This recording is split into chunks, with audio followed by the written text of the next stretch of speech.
혹시 문이 열리는 소리가 들릴 때 심장이 먼저 내려앉는 분 계신가요? 저에게는 바로 그날이 그랬습니다. 저녁 6시 반, 현관 센서 등이 3번 깜빡이고 나서야 저는 열쇠가 자물쇠에 꽂히는 소리를 들을 수 있었습니다. 저는 무의식적으로 배를 쓰다듬었어요. 벌써 5개월. 오늘 오후에는 뱃속 아기가 저를 가볍게 2번 차주기까지 했죠. 저는 남편 이승택이 좋아하는 감자탕을 특별히 끓여놓고 기다리고 있었습니다. 그가 돌아오면 이 소식을 제일 먼저 알려주고 주말에 다음 산부인과 검진을 같이 받으러 갈 수 있는지 물어볼 생각이었어요. 하지만 문이 열리는 순간 제 코를 찌른 건 평소 남편에게서 나던 은은한 시더우드 향이 아니었습니다. 달콤하면서도 낯선 향수 냄새가 술기운과 뒤섞여 거실 전체를 가득 채우고 있었죠. 이승택이 안으로 들어섰습니다. 그의 검은색 정장 재킷에는 제 것이 아닌 긴 머리카락 몇 가닥이 붙어 있었습니다. 그는 재킷을 소파 위로 아무렇게나 던졌는데 그 동작엔 짜증이 가득했죠. 저를 쳐다보지도 않더군요. 안녕하세요. 여러분의 이야기꾼입니다.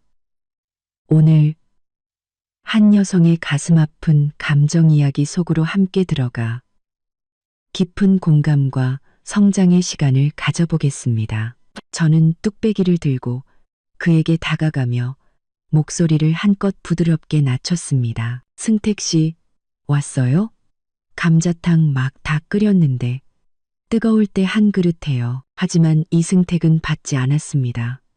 심지어 제가 닿을까봐 두렵다는 듯 한 걸음 뒤로 물러서기까지 했죠. 그는 현관 신발장에 기댄 채 넥타이를 느슨하게 풀었습니다. 목을대가 한번 움직이더니 저를 똑바로 쳐다봤어요. 그의 검은 눈동자에는 평소의 다정함은 온데간데 없고 마치 한겨울 꽁꽁 얼어붙은 호수처럼 차가운 냉기만이 가득했습니다. 우리 이혼하자. 그 말은 제 머리 위로 떨어진 날벼락 같았습니다. 제 손에 들린 뚝배기가 흔들리며 뜨거운 국물이 손등 위로 튀었습니다. 화끈거리는 아픔에 저도 모르게 손을 움츠렸지만 아픔을 느낄 겨를도 없었어요. 저는 그저 그를 멍하니 바라보며 물었습니다. 뭐라고요? 승택 씨, 술 많이 마셨어요? 나 안 취했어. 이승택은 미간을 찌푸리며 더욱 차가운 목소리로 말했습니다. 진심이야. 이혼 서류는 내일 비서통에서 보낼 테니 당신은 도장만 찍으면 돼. 저는 그의 앞으로 다가가 떨리는 손으로 배를 감쌌습니다. 목소리가 가늘게 떨려 나왔죠. 왜 이혼을 해요? 우리 아기. 벌써 5개월인데. 당신이 그랬잖아요. 아기 태어나면 바다도 보여주고 당신이 제일 좋아하는 레이싱카 모델도 같이 가지고 놀 거라고. 아기 이야기를 꺼내자 그의 눈빛은 부드러워지기는커녕 오히려 짜증이 섞인 혐오감마저 내비쳤습니다. 그는 고개를 돌리며 딱딱하게 말했어요. 애 얘기는 꺼내지 마. 그 애는 당신이 원해서 가진 거잖아.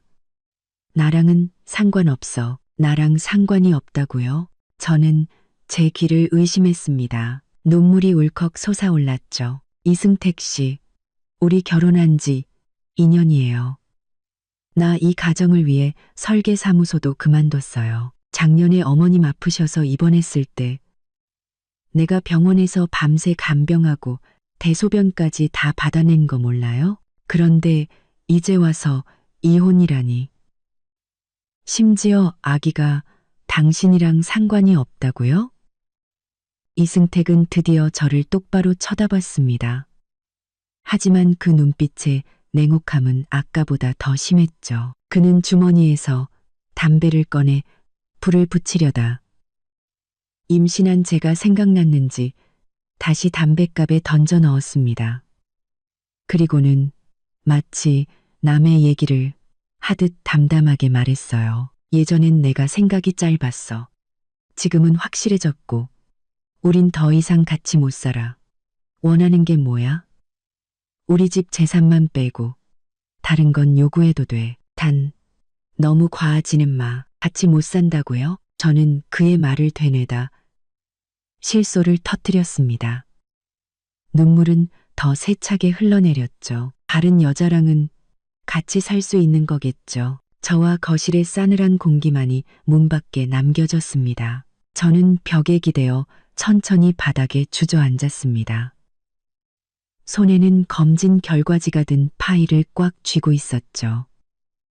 손등은 여전히 아팠고 배도 불편했습니다. 하지만 이상하게 눈물은 더 이상 나지 않았습니다. 저는 배를 쓰다듬으며 속삭였습니다.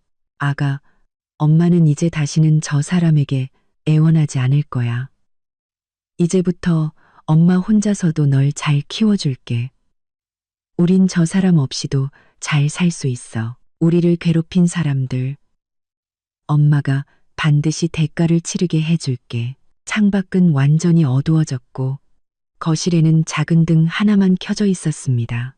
하지만 제 마음속에서는 무언가가 서서히 깨어나고 있었습니다. 그것은 복수의 씨앗이었습니다. 이승택이 제 검진 결과지를 찢어버린 그 순간, 그 씨앗은 제 마음속에 깊이 뿌리를 내렸습니다. 그것은 복수의 씨앗이었으니 이승택이 문을 닫고 들어간 후 저는 바닥에 거의 1시간 동안 앉아 있었습니다.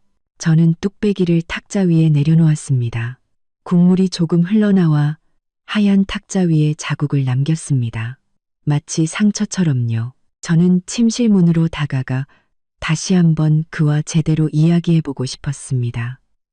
하지만 문은 안에서 잠겨 있었죠. 문을 두드려도 안에서는 아무런 소리도 들리지 않았습니다. 오직 그의 휴대폰 화면에서 새어나오는 빛만이 문틈으로 희미하게 보일 뿐이었습니다. 문에 기댄 채 눈물이 뺨을 타고 흘러내려 바닥에 떨어졌습니다. 작은 얼룩이 번져나갔죠. 그 순간 저는 모든 것을 깨달았습니다. 이승택이 자신의 아이를 임신한 저에게 이렇게까지 잔인하게 이혼을 요구할 수 있다면 제가 아무리 애원해도 소용없을 거라는 걸요. 하지만 그가 이혼하고 싶다고 해서 이대로 순순히 물러나 줄 수는 없었습니다. 제 뱃속의 아이, 그리고 지난 2년간의 제 희생을 이렇게 헛되게 만들 수는 없었어요. 저는 눈물을 닦고 거실로 걸어가 식어버린 감자탕을 쓰레기통에 쏟아부었습니다. 뼈와 건더기들이 통바닥으로 가라앉는 모습이 마치 겉보기엔 멀쩡했지만 속은 이미 완전히 골마 터져버린 우리의 결혼 생활 같았습니다. 소파에 앉아 배를 어루만지며 나지막이 속삭였습니다. 아가, 걱정 마. 엄마가 절대 널 힘들게 두지 않을 거야. 우리를 괴롭힌 사람, 엄마가 반드시 대가를 치르게 해줄게. 다음 날 아침 7시 부엌에서 그릇 깨지는 소리에 잠이 깼습니다. 배를 만져보니 아기는 조용해서 저는 안도의 한숨을 내쉬고 부엌으로 향했습니다.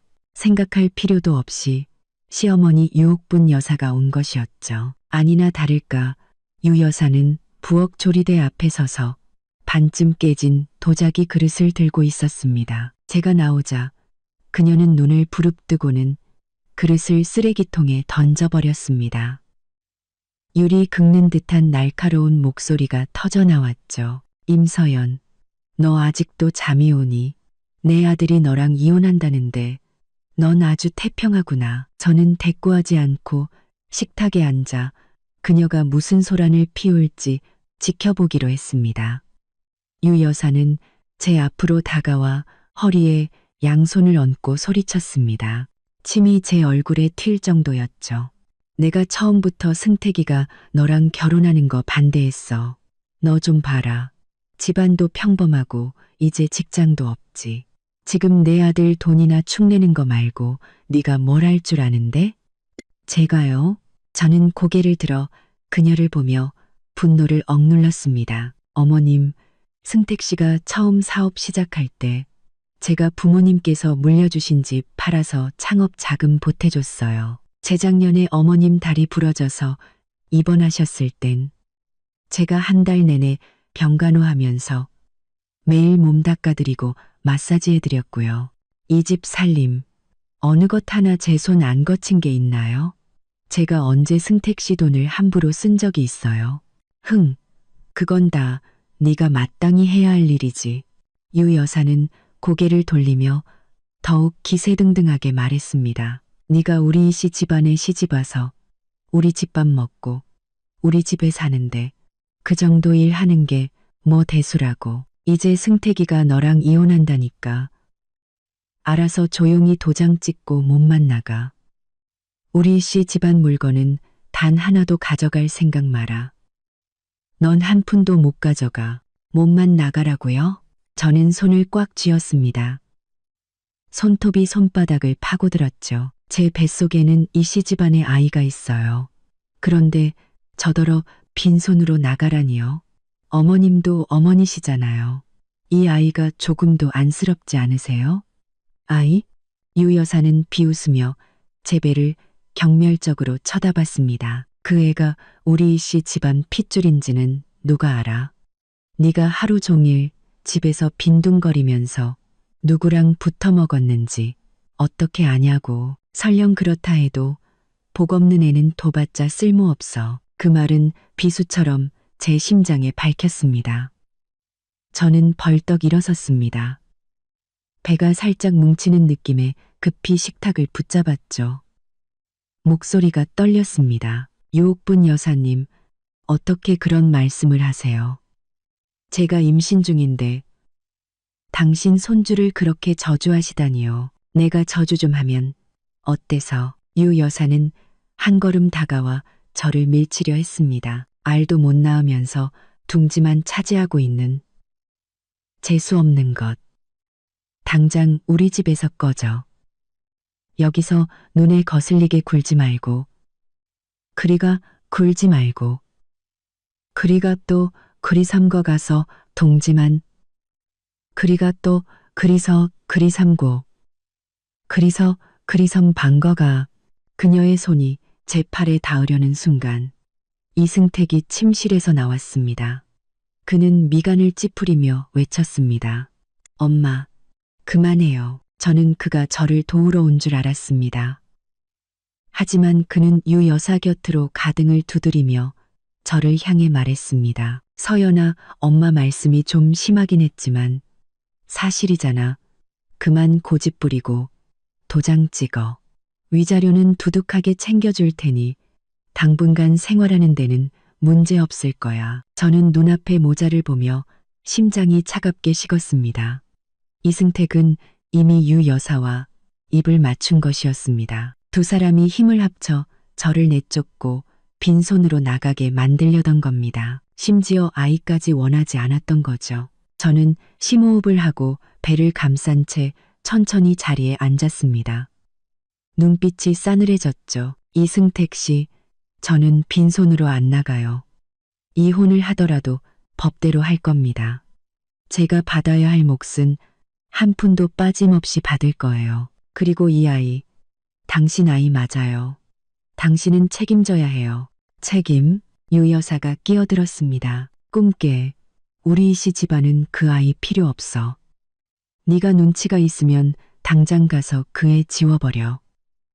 나중에 골치 아파지기 전에 아이를 지우라고요? 저는 유 여사를 바라봤습니다.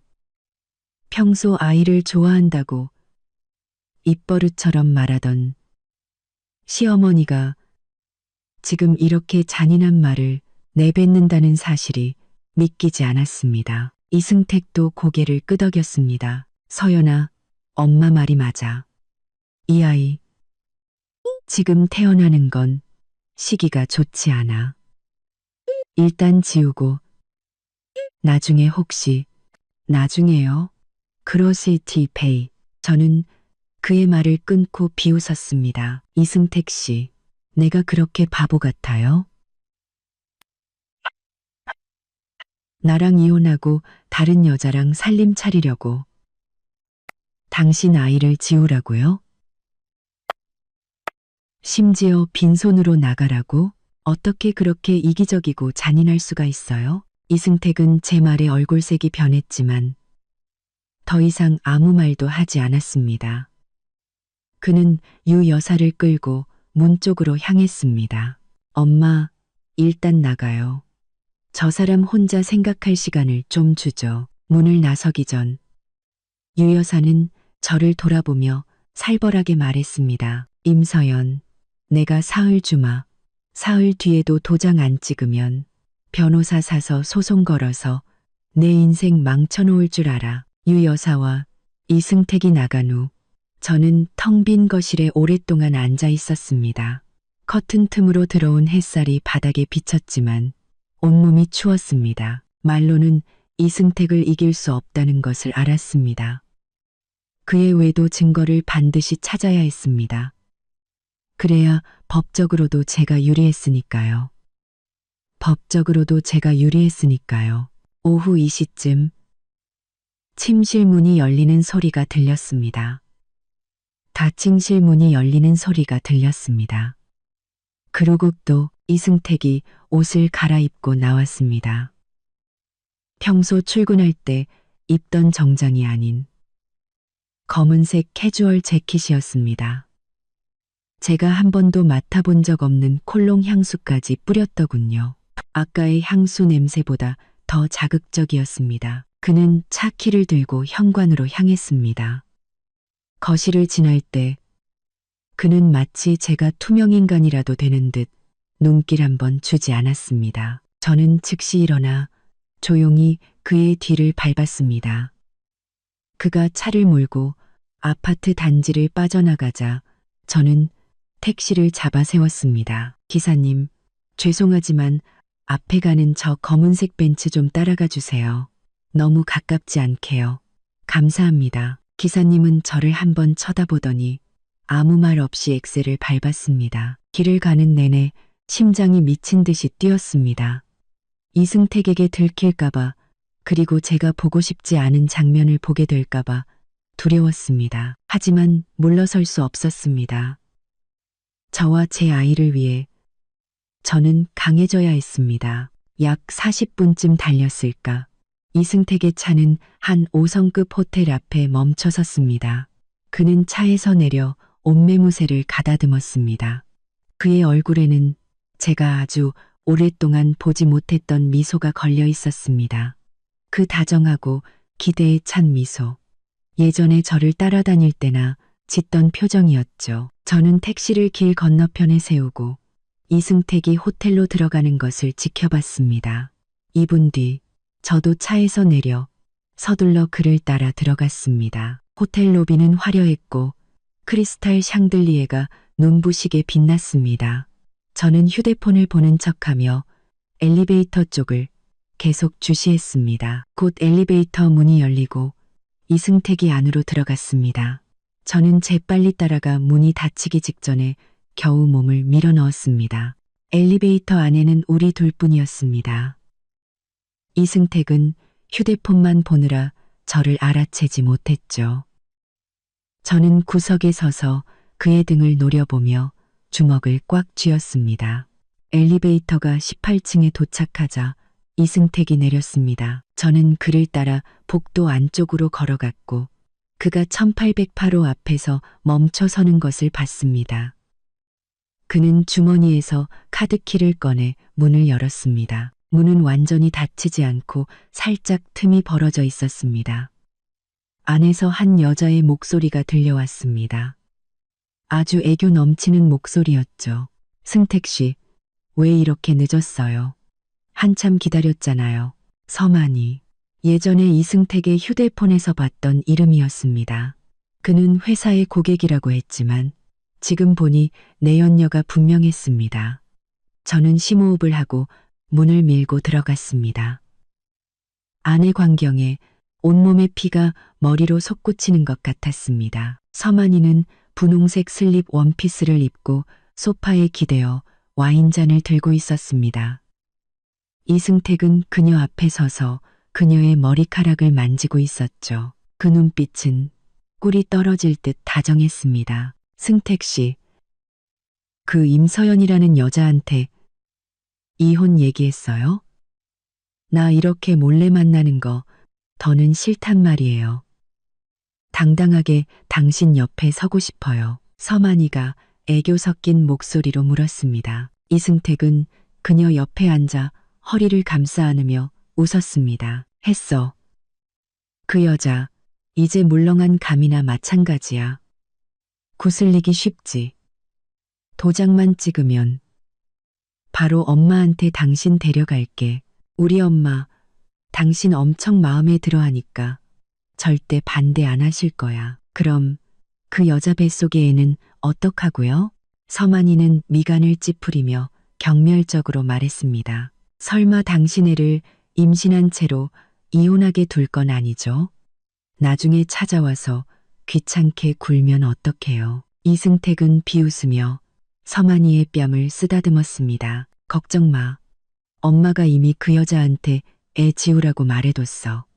말을 잘 들으면 위자료라도 좀 챙겨주겠지만 말 안 들으면 순순히 도장 찍게 만들 방법은 얼마든지 있어.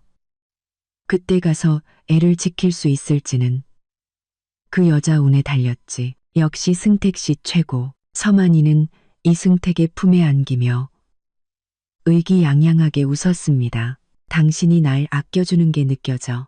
그 임서연이라는 여자처럼 매일 죽상이고 재미없는 사람이랑은 다르다니까. 저는 문 앞에 서서 분노로 온몸을 떨었습니다. 하지만 눈물은 한 방울도 나오지 않았습니다. 그들은 이미 모든 것을 계획했던 겁니다. 처음부터 저와 제 아이는 안중에도 없었던 거죠. 심지어 제 뱃속의 아이까지 지우려고 하다니. 이승택이 무언가 이상한 낌새를 느꼈는지 문 쪽을 돌아봤습니다. 저를 발견한 순간 그의 얼굴은 순식간에 변했습니다. 다정함은 당혹감으로 그리고 이내 냉혹함으로 바뀌었죠. 그는 서만이를 밀어내고 일어나 제 앞으로 걸어왔습니다. 그의 목소리는 얼음장 같았습니다. 당신이 여길 어떻게, 누가 따라오라고 했어? 서만이도 일어나 이승택 옆으로 와 그의 팔짱을 끼고는 저를 도발적으로 쳐다봤습니다. 임서연 씨, 여긴 어쩐 일이에요?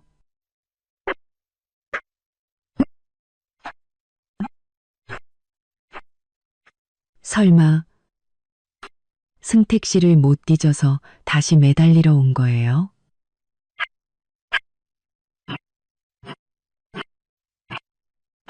헛수고하지 마세요. 저는 눈앞에 파렴치한 남녀를 보며 문득 웃음이 나왔습니다. 하지만 목소리는 얼음처럼 차가웠습니다. 그리카 매달리러 왔다고요? 이승택 씨, 서만이 씨, 너무 자만하는 거 아니에요? 내가 오늘 온 건 당신 이승택이 얼마나 쓰레기인지, 그리고 당신이 고른 내연녀가 얼마나 천박한지 두 눈으로 확인하고 싶어서예요. 네가 감히 날 욕해. 서만이는 얼굴이 벌개져서 제게 달려들려 했습니다. 이승택이 그녀를 막았죠. 그는 저를 노려보며 위협적으로 말했습니다. 임서연, 여기서 행패 부리지 말고 당장 꺼져. 그렇지 않으면 나도 가만 안 있어. 가만 안 있겠다고요? 저는 주머니에서 휴대폰을 꺼내 녹음 기능을 켰습니다. 그리고 그의 얼굴 앞에 들이댔죠. 이승택 씨, 방금 당신들이 한 말 전부 녹음했어요. 나보고 애를 지우라느니, 빈손으로 내쫓겠다느니, 서만이 씨랑 바람 피운 것까지. 이 증거들이 세상에 알려지면 당신네 이 씨 집안 체면이 어떻게 될 것 같아요? 이승택의 얼굴이 하얗게 질렸습니다. 그는 제 휴대폰을 뺏으려 손을 뻗었습니다. 휴대폰 내놔. 임서연, 날 자극하지 마. 저는 한 걸음 뒤로 물러나 휴대폰을 꽉 쥐었습니다. 자극한 건 당신들이 먼저야. 이승택 씨, 이 이혼 소송 내가 끝까지 가줄게. 말을 마친 저는 뒤돌아 문으로 향했습니다.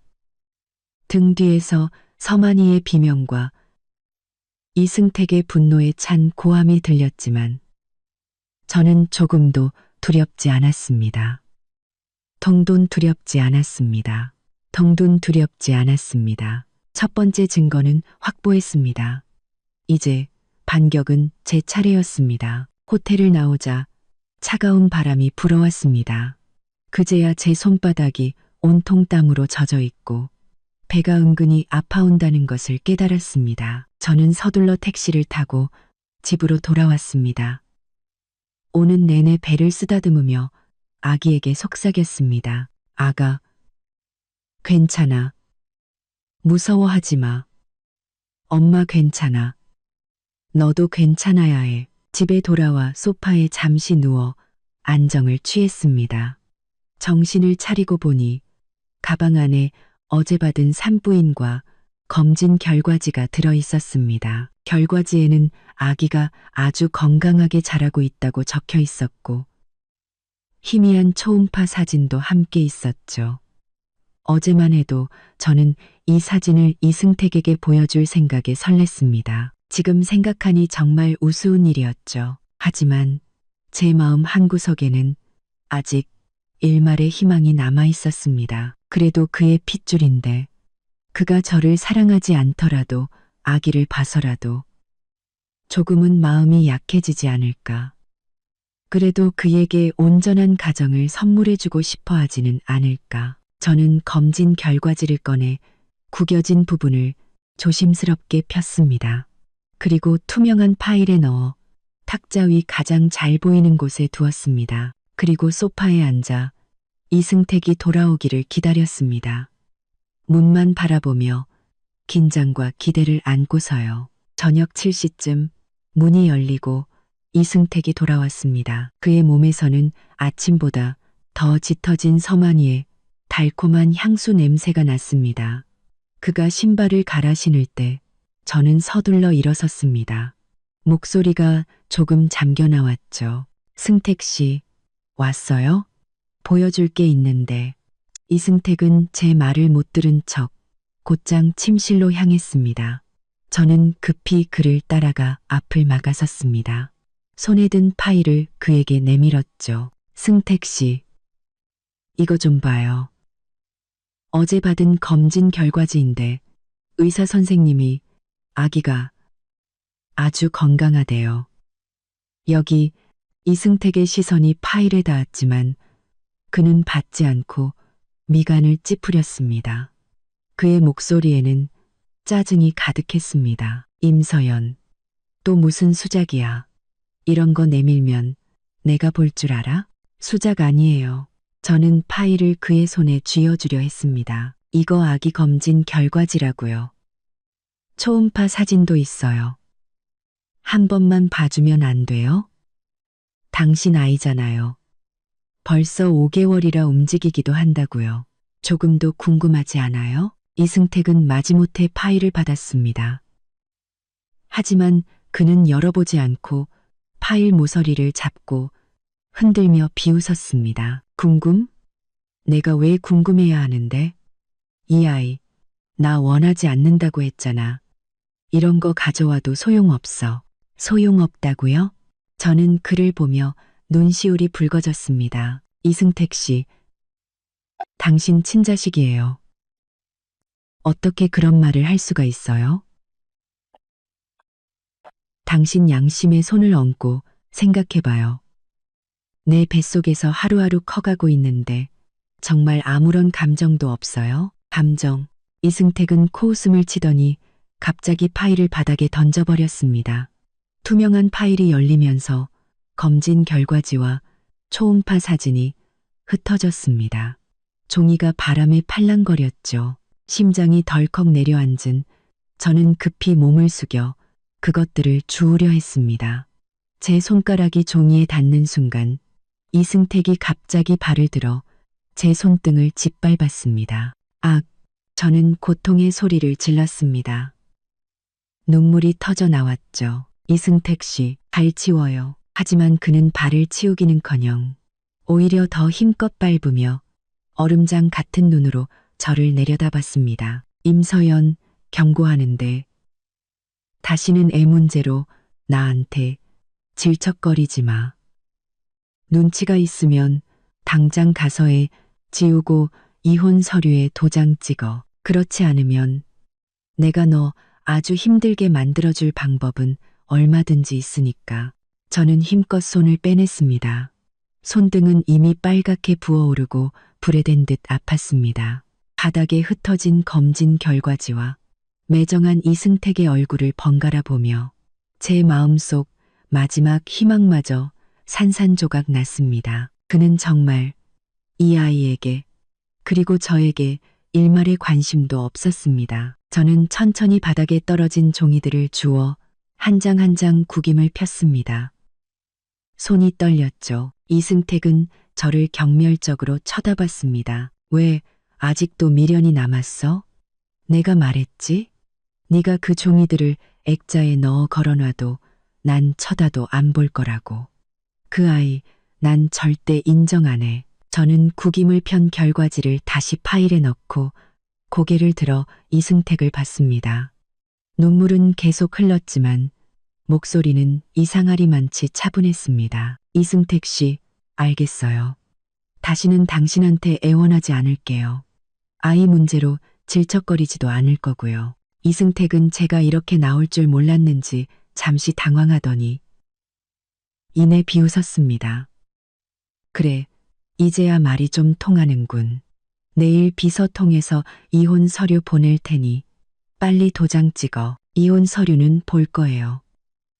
하지만 빈손으로는 안 나가요. 저는 그를 쳐다봤습니다. 제 눈에는 더 이상 애원이나 기대가 없었습니다. 오직 차가운 결심만이 남아 있었죠. 차가운 결심만이 남아 있었죠. 내가 받아야 할 목 한 푼도 빠짐없이 받을 거예요. 그리고 이 아이 제가 낳을 겁니다. 제 성을 따를 거고요. 당신 네이씨 집안과는 아무런 상관없을 겁니다. 이승택의 얼굴이 굳었습니다. 너 지금 무슨 소리 하는 거야? 감히 이씨 집안 아이를 내 성으로 만들겠다고? 임서연, 너 너무 주제넘게 구는 거 아니야? 주제넘게 군다고요? 저는 웃었습니다. 눈물은 더 세차게 흘렀죠. 이승택 씨, 나한테 먼저 잘못한 건 당신이에요. 내가 당신 아이를 임신했을 때 바람 피우고 나한테 이혼을 강요하고 아이를 지우라고 한 건 당신이라고요. 이제 내가 당신을 포기하고 혼자 아이를 키우겠다는데 당신이 무슨 상관이에요? 당신이 무슨 자격으로 나한테 이래라 저래라 해요? 이승택은 제 말에 아무 대답도 하지 못했습니다. 그의 얼굴은 파랗게 질려 있었죠. 그는 저를 몇 초간 노려보더니 마지막으로 냉소적으로 쏘아붙였습니다. 마음대로 해. 어차피 그 아이 난 인정 안 할 거니까. 나중에 그 애 데리고 와서 돈 한 푼이라도 달라고 할 생각은 꿈도 꾸지 마. 그는 말을 마치고 침실로 들어가 쾅 소리를 내며 문을 닫았습니다. 그의 힘에 저는 비틀거리며 뒤로 물러섰고 갑자기 배가 심하게 뭉치면서 고통이 밀려왔습니다.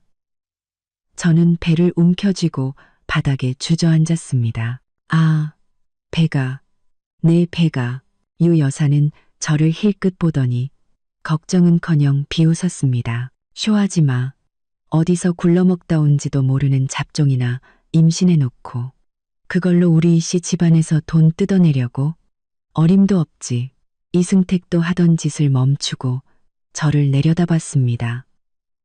그의 눈에는 걱정이라고는 찾아볼 수 없었고 오직 냉담한 뿐이었습니다. 임서연, 동정심 유발 작전은 그만둬. 당장 일어나. 안 그러면 이 사람들 시켜서 너 질질 끌어낼 줄 알아. 저는 이를 악물고 배의 고통을 참으며 천천히 일어섰습니다. 눈물이 눈가에 맺혔지만 꿋꿋하게 흘려보내지 않았습니다. 그들에게는 말이 통하지 않는다는 것을 알았습니다. 그들은 저를 내쫓기로 작정한 것이었죠. 저는 심호흡을 하고 여행 가방으로 다가가 제 짐을 싸기 시작했습니다. 다리가 저려 일어설 수 없게 되어서야 겨우 벽을 짚고 소파로 몸을 옮겼습니다. 앉은 지 몇 분 되지 않아 현관에서 열쇠 돌아가는 소리가 들렸습니다. 유옥분 여사였습니다. 그녀는 심지어 이삿짐 센터 유니폼을 입은 남자 2명까지 데리고 왔습니다. 손에는 텅 빈 여행 가방 여러 개가 들려 있었죠. 유 여사는 들어오자마자 어제보다 더 날카로운 목소리로 소리쳤습니다. 임서연, 너 아주 뻔뻔하게 눌러앉아 있구나. 내 아들이 이혼하자는데 아직도 우리 씨 집안에 붙어 있어? 낯짝도 두껍지. 2명의 이삿짐 센터 직원은 문 앞에 서서 저를 훑어봤습니다. 저는 급히 옷매무새를 가다듬고 배를 감싸 안으며 일어섰습니다. 어머님, 이게 무슨 짓이에요? 저 아직 도장 안 찍었어요. 이 집 저도 살 권리가 있다고요. 함부로 남 시켜서 제 물건에 손대게 할 수 없어요. 살 권리? 유 여사는 비웃으며 저를 밀쳤습니다. 저는 균형을 잃고 뒤로 비틀거렸지만 다행히 소파 팔걸이를 잡아 넘어지지는 않았습니다. 이 집은 우리 씨 집안에서 산 거야. 너랑은 아무 상관없어. 내가 내 짐 옮겨주는 것만 해도 고맙게 생각해. 당장 짐 싸서 꺼져. 내가 직접 손쓰게 만들지 말고. 제가 반박하려는 순간 침실 문이 열리고 이승택이 제 옷 몇 벌을 들고 나왔습니다. 그는 옷을 바닥에 내던지며 말했습니다. 엄마, 저 여자랑 말 섞을 필요 없어요. 저 여자가 안 싸면 우리가 대신 싸주면 되죠. 그는 옷장으로 가 제 옷들을 하나씩 바닥에 던지기 시작했습니다. 원피스, 재킷, 심지어 속옷까지 제 짓밟힌 자존심처럼 바닥에 흩어졌습니다. 2명의 이삿짐 센터 직원도 제 화장대와 책장을 옮기기 시작했습니다. 서랍 속 화장품과 책들이 바닥에 쏟아졌고 유리병이 깨지는 소리가 요란하게 울렸습니다. 이승택 씨, 그만해요. 저는 그를 막으려 달려갔지만 그는 저를 거칠게 밀어냈습니다. 그의 힘에 저는 비틀거리며 뒤로 물러섰고 갑자기 배가 심하게 뭉치면서 고통이 밀려왔습니다. 저는 배를 움켜쥐고 바닥에 주저앉았습니다. 아, 배가, 내 배가. 유 여사는 저를 힐끗 보더니 걱정은커녕 비웃었습니다. 쇼하지 마. 어디서 굴러먹다 온지도 모르는 잡종이나 임신해놓고 그걸로 우리 씨 집안에서 돈 뜯어내려고? 어림도 없지. 이승택도 하던 짓을 멈추고 저를 내려다봤습니다. 그의 눈에는 걱정이라고는 찾아볼 수 없었고 오직 냉담한 뿐이었습니다. 임서연, 동정심 유발 작전은 그만둬. 당장 일어나.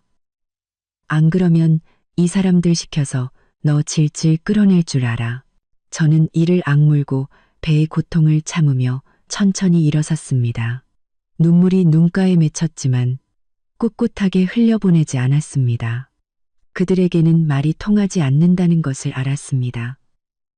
그들은 저를 내쫓기로 작정한 것이었죠. 저는 심호흡을 하고 여행 가방으로 다가가 제 짐을 싸기 시작했습니다. 그의 힘에 저는 비틀거리며 뒤로 물러섰고 갑자기 배가 심하게 뭉치면서 고통이 밀려왔습니다.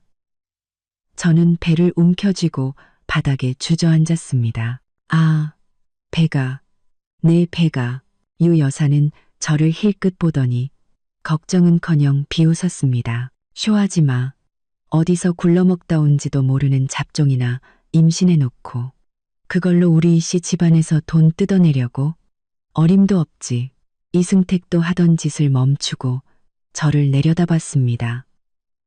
그의 눈에는 걱정이라고는 찾아볼 수 없었고 오직 냉담한 뿐이었습니다. 임서연, 동정심 유발 작전은 그만둬.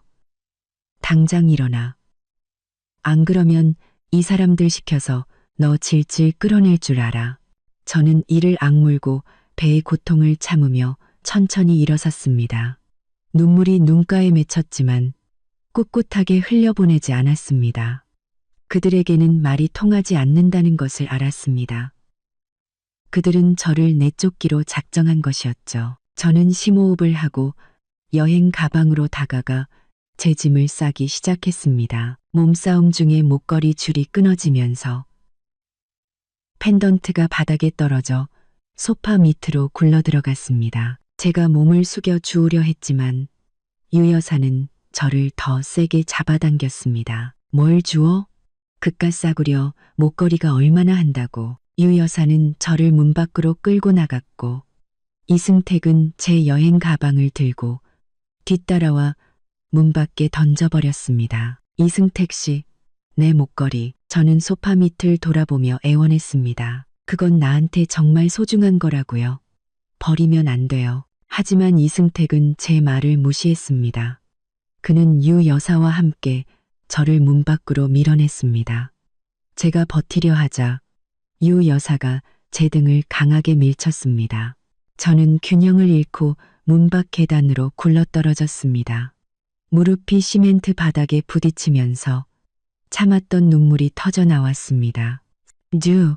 문이 세차게 닫히고 유 여사의 목소리가 들렸습니다. 임서연, 다시 한번 돌아오면 내가 개를 풀어서 물어버릴 줄 알아. 저는 계단에 엎드린 채 무릎의 고통과 배의 불편함에 온몸을 떨었습니다.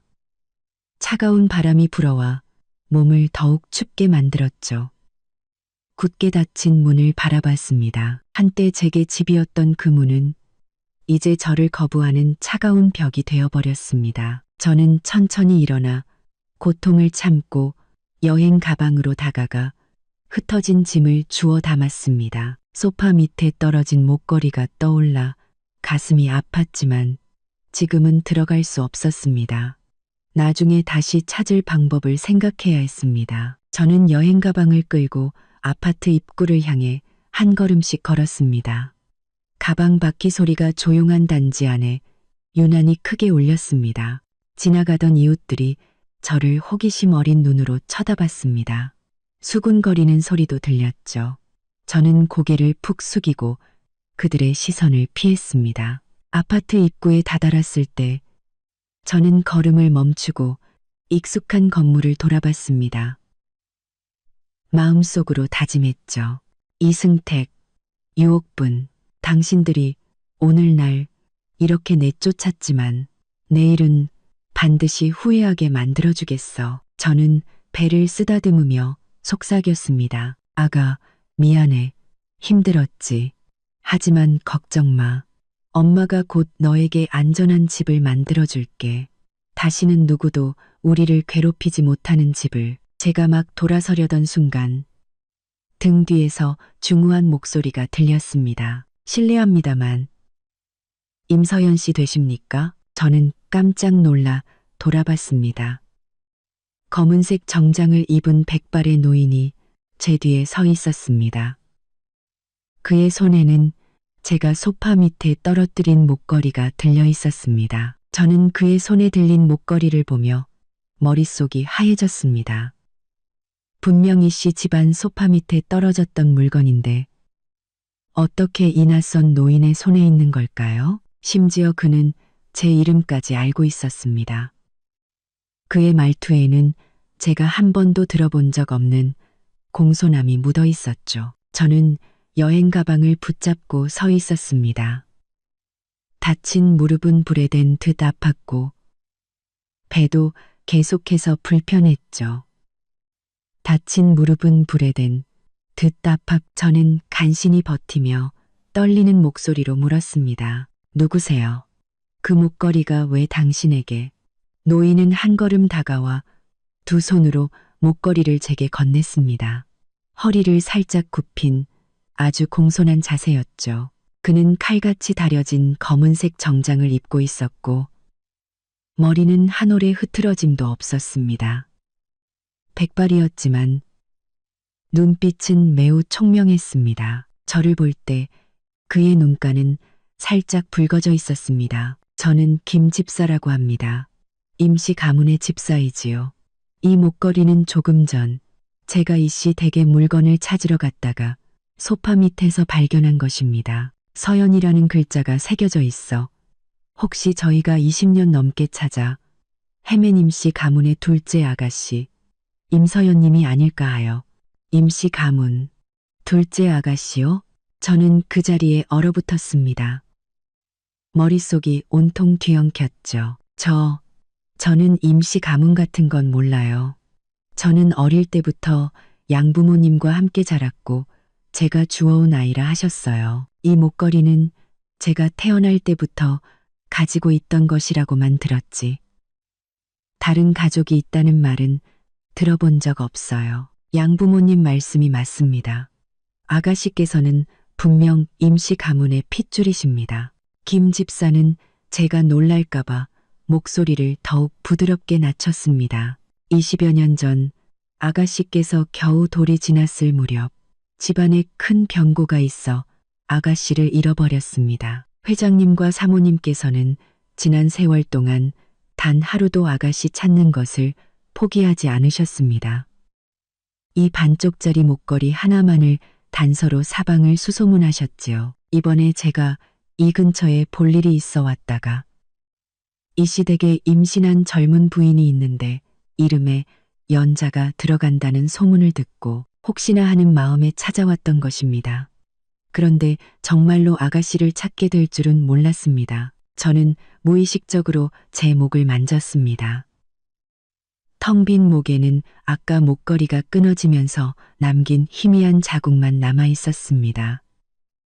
텅 빈 목에는 손에는 여행 가방 손잡이를 하얗게 질릴 정도로 꽉 쥐고 있었죠. 내가 재벌 임씨 가문의 둘째 딸이라고? 드라마에서나 보던 잃어버린 재벌가 딸 이야기가 정말 내게 일어난 걸까?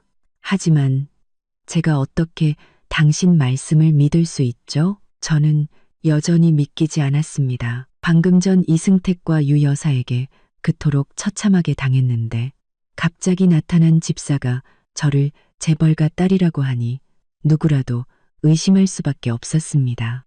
혹시 사람을 잘못 보신 건 아니고요? 김 집사는 주머니에서 벨벳 상자를 꺼내 여러 제게 보여주었습니다.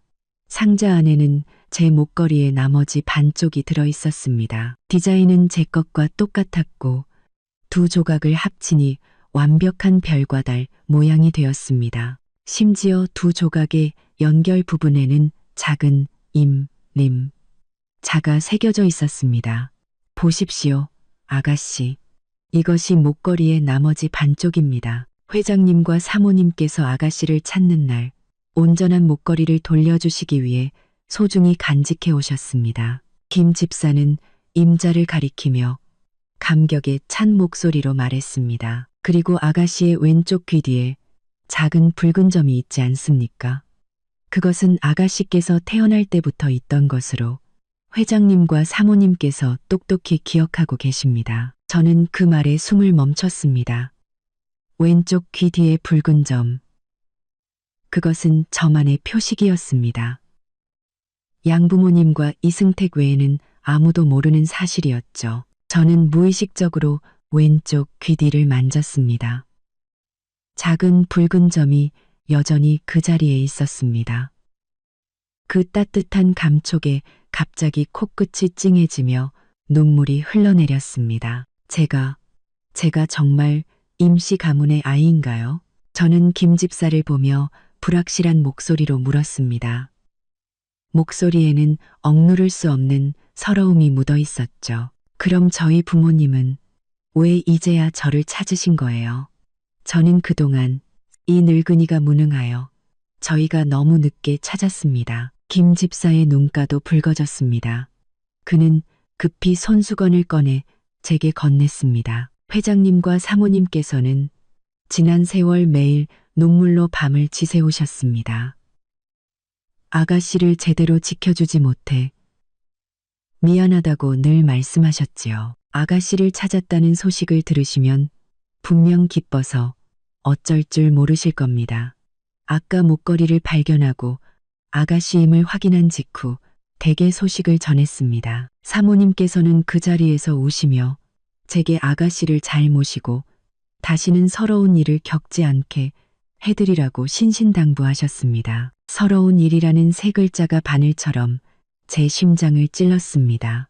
이승택에게 손등을 짓밟았을 때의 고통, 유 여사에게 문 밖으로 내쳐졌을 때의 서름, 그리고 지난 2년간 이 씨 집안에서 눈치 보며 살았던 세월이 떠올라 눈물이 걷잡을 수 없이 흘렀습니다. 김 집사는 제가 우는 것을 보고 안절부절 못하며 다가오려다 혹시 제가 불편해할까봐 거리를 두었습니다. 그는 그저 부드럽게 말했습니다. 아가씨, 임신 중이신데 이렇게 밖에서 찬바람을 쐬시면 안 됩니다. 제가 이미 차를 준비해 두었습니다. 우선 편한 곳으로 모셔서 쉬게 해드린 다음 댁으로 모시겠습니다. 회장님과 사모님께서 애타게 기다리고 계십니다. 저는 김 집사의 손에 들린 온전한 목걸이와 제 뱃속의 아기를 번갈아 보았습니다. 마음속에 갑자기 자신감이 차올랐습니다. 나는 버려진 아이가 아니었다. 나에게도 가족이 있었고 나를 진심으로 아껴주는 사람들이 있었다. 이승택과 유 여사는 저를 내쫓으며 제가 모든 것을 잃을 것이라 생각했겠지만 그들은 몰랐을 겁니다.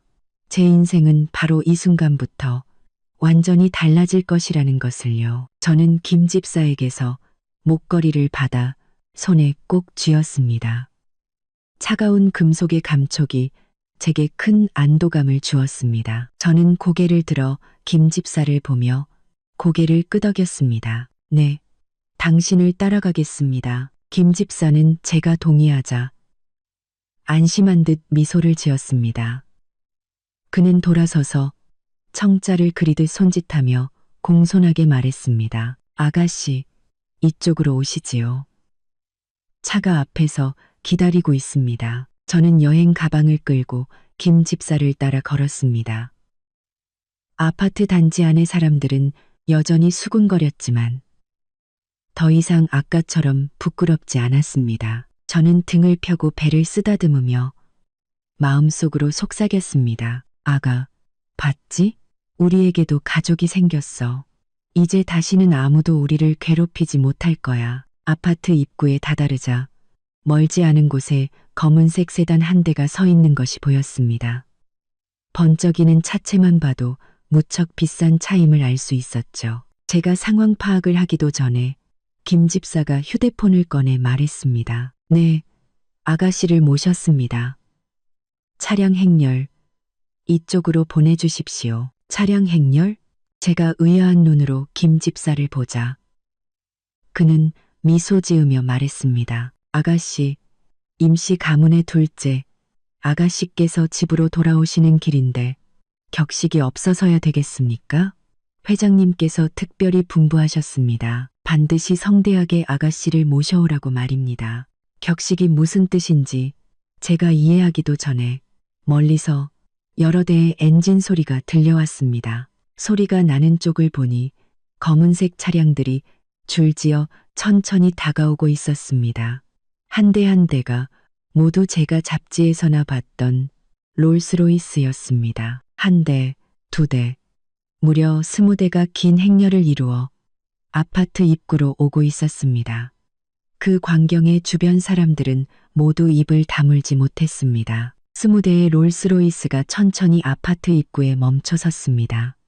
검은색 차체는 햇빛 아래서 차가운 빛을 뿜어냈고 보닛 위의 환희의 여신상은 눈이 부실 정도였습니다. 주변 이웃들은 순식간에 술렁이기 시작했습니다. 어떤 사람은 휴대폰을 꺼내 사진을 찍었고 어떤 사람은 이쪽을 보며 수군거렸습니다. 이 어마어마한 행렬이 누구를 데리러 온 것인지 궁금해하는 눈치였죠. 저 역시 넋을 잃고 바라보느라 여행 가방을 쥔 손에 힘이 풀릴 정도였습니다. 저 역시 넋을 잃고 바라보느라 김 집사가 말한 격식이 그저 좋은 차 한 대일 것이라 생각했는데 롤스로이스 20대라니 이건 너무 과했습니다. 그런 집사가 말한 격식이 그저 좋은 차 한 대일 것이 김 집사는 제가 멍하니 서 있는 것을 보고 부드럽게 말했습니다. 아가씨, 차가 도착했습니다. 우선 타시지요. 밖은 바람이 차니 임신 중이신 몸에 해롭습니다. 제가 고개를 끄덕이는 순간 등 뒤에서 유 여사의 날카로운 목소리가 들려왔습니다. 임서연, 너 지금 무슨 쇼를 하는 거야? 사람 고용해서 허세 부리는 거니? 그런다고 우리가 겁먹을 줄 알아? 어림도 없지. 돌아보니 이승택과 유 여사가 아파트 입구에 서 있었습니다. 유 여사는 허리에 손을 얹고 경멸적인 표정을 짓고 있었고 이승택은 미간을 찌푸린 채 의아한 눈으로 이 상황을 보고 있었습니다. 갑자기 왜 이렇게 많은 롤스로이스가 나타났는지 이해하지 못하는 듯했죠. 주변 이웃들도 한마디씩 거들었습니다. 어머, 저기 이씨 집안 며느리 아니야? 쫓겨나더니 사람 고용해서 쇼를 하네. 아마 이씨 집안 사람들 마음 돌려보려고 저러는 거겠지. 근데 연기가 너무 어설프다. 롤스로이스를 어떻게 저렇게 쉽게 빌려? 유 여사는 그 말들을 듣고 더욱 의기양양하게 웃었습니다. 들었지? 임서연. 다들 네가 쇼하는 거 알아. 당장 저 사람들 보내고 여기서 창피하게 굴지 마. 제가 입을 열기도 전에 김 집사가 한 걸음 앞으로 나와 제 앞을 막아섰습니다. 그의 눈빛은 순식간에 차가워졌죠. 그는 유 여사를 향해 침착하게 말했습니다. 부인, 말씀은 삼가주시기 바랍니다. 이분은 저희 임씨 가문의 둘째 아가씨 임서연 님이십니다. 어떤 사람은 휴대폰을 꺼내 사진을 찍었고 어떤 사람은 이쪽을 보며 수군거렸습니다. 이 어마어마한 행렬이 누구를 데리러 온 것인지 궁금해하는 눈치였죠. 저 역시 넋을 잃고 바라보느라 여행 가방을 쥔 손에 힘이 풀릴 정도였습니다. 김 집사가 말한 격식이 그저 좋은 차 한 대일 것이라 생각했는데 롤스로이스 20대라니 이건 너무 과했습니다. 김 집사는 제가 멍하니 서 있는 것을 보고 부드럽게 말했습니다. 아가씨, 차가 도착했습니다. 우선 타시지요. 밖은 바람이 차니 임신 중이신 몸에 해롭습니다. 제가 고개를 끄덕이는 순간 등 뒤에서 유 여사의 날카로운 목소리가 들려왔습니다. 임서연, 너 지금 무슨 쇼를 하는 거야? 사람 고용해서 허세 부리는 거니? 그런다고 우리가 겁먹을 줄 알아? 어림도 없지. 돌아보니 이승택과 유 여사가 아파트 입구에 서 있었습니다. 승태가 저 사람이 말하는 임씨 가문이 설마 그 임씨 가문이야? 이승택의 얼굴도 굳었습니다. 그는 김 집사와 저를 번갈아 보며 믿을 수 없다는 표정을 지었습니다. 당신이 임씨 가문 둘째 딸이라고? 그럴 리가 없어. 당신은 그냥 평범한 집안 여자잖아. 어떻게 임씨 가문 사람일 수가 있어? 왜 불가능합니까? 김 집사는 주머니에서 아까 그 벨벳 상자를 꺼내들어 올렸습니다. 주변 사람들이 모두 볼 수 있도록요. 이것은 우리 임씨 가문 둘째 아가씨의 신물입니다. 반쪽은 아가씨께서, 나머지 반쪽은 저희 가문에서 20여 년간 보관해 왔습니다. 아가씨를 찾는 바로 오늘을 위해서요. 그리고 아가씨의 왼쪽 귀 뒤에는 태어날 때부터 있던 붉은 점이 있습니다. 믿지 못하겠다면 직접 확인해 보시지요. 주변 사람들이 다시 한번 술렁였습니다. 아까 그 여자 왼쪽 귀 뒤를 만지는 것 같던데 정말 붉은 점이 있는 건가? 세상에, 그럼 진짜 재벌딸이었던 거야? 이씨 집안 사람들 사람 잘못 봤네. 재벌딸을 쫓아내고 빈손으로 나가라고 했다니. 정말 바보 같아. 유 여사의 얼굴은 하얗게 질렸다가 파랗게 다시 검게 변했습니다. 그녀는 저를 보며 겁에 질린 목소리로 물었습니다. 네, 네가 정말 임씨 가문 둘째 딸이라고? 그럼 왜 진작말 안 했어? 우리를 속인 거야? 저는 비웃으며 드디어 입을 열었습니다. 크지 않은 목소리였지만 주변 사람들이 모두 들을 수 있을 만큼 또렷했죠. 저도 제가 임시 가문 사람인 줄은 몰랐어요. 오늘에서야 알았으니까요. 오히려 당신들이야말로 제가 이 씨 집안에 시집온 첫날부터 집안이 평범하다고 무시하고 괴롭혔잖아요. 이제 와서 제가 임시 가문 둘째 딸이라는 걸 아니까 겁이 나시나 봐요. 이승택의 얼굴이 하얗게 질렸습니다. 그는 한 걸음 다가와 제 손을 잡으려 했습니다. 그의 목소리는 한껏 부드러워져 있었죠. 서연아, 나는 네가 임시 가문 사람인 줄 몰랐어. 아까는 내가 잘못했어. 너한테 그렇게 험하게 굴면 안 됐는데. 우리 집에 가자. 가서 제대로 이야기하자. 응, 집에요? 저는 그의 손을 뿌리쳤습니다. 제 눈에는 얼음장 같은 냉기만이 가득했죠. 이승택 씨, 방금 전에 저를 어떻게 문 밖으로 내쫓았는지 잊었어요? 제 손을 밟고 재검진 결과지를 찢어버린 건 기억 안 나요? 이제 와서 제가 임시 가문 둘째 딸이라는 걸 아니까 집에 가자고요? 그게 가능할 것 같아요? 이승택은 제 말에 아무 대답도 하지 못하고 그저 그 자리에 서서 얼굴만 붉혔습니다. 유 여사도 안절부절 못하며 제게 사과하려 했지만 김 집사가 그녀를 막아섰습니다. 김 집사는 그들 모자를 차갑게 쳐다보며 말했습니다. 우리 아가씨께서는 지금 당신들을 보고 싶어 하지 않으십니다. 멀리 떨어져 주십시오. 다시 한번 아가씨를 괴롭힌다면 우리 임시 가문이 가만히 있지 않을 겁니다. 말을 마친 김 집사는 제게 돌아서서 창자를 그리듯 손짓했습니다. 아가씨, 차가 준비되었습니다. 타시지요. 회장님과 사모님께서 소식을 기다리고 계십니다. 저는 고개를 끄덕이고 더 이상 이승택과 유 여사를 쳐다보지 않았습니다. 몸을 돌려 롤스로이스로 향했죠. 주변 이웃들은 여전히 수군거렸습니다.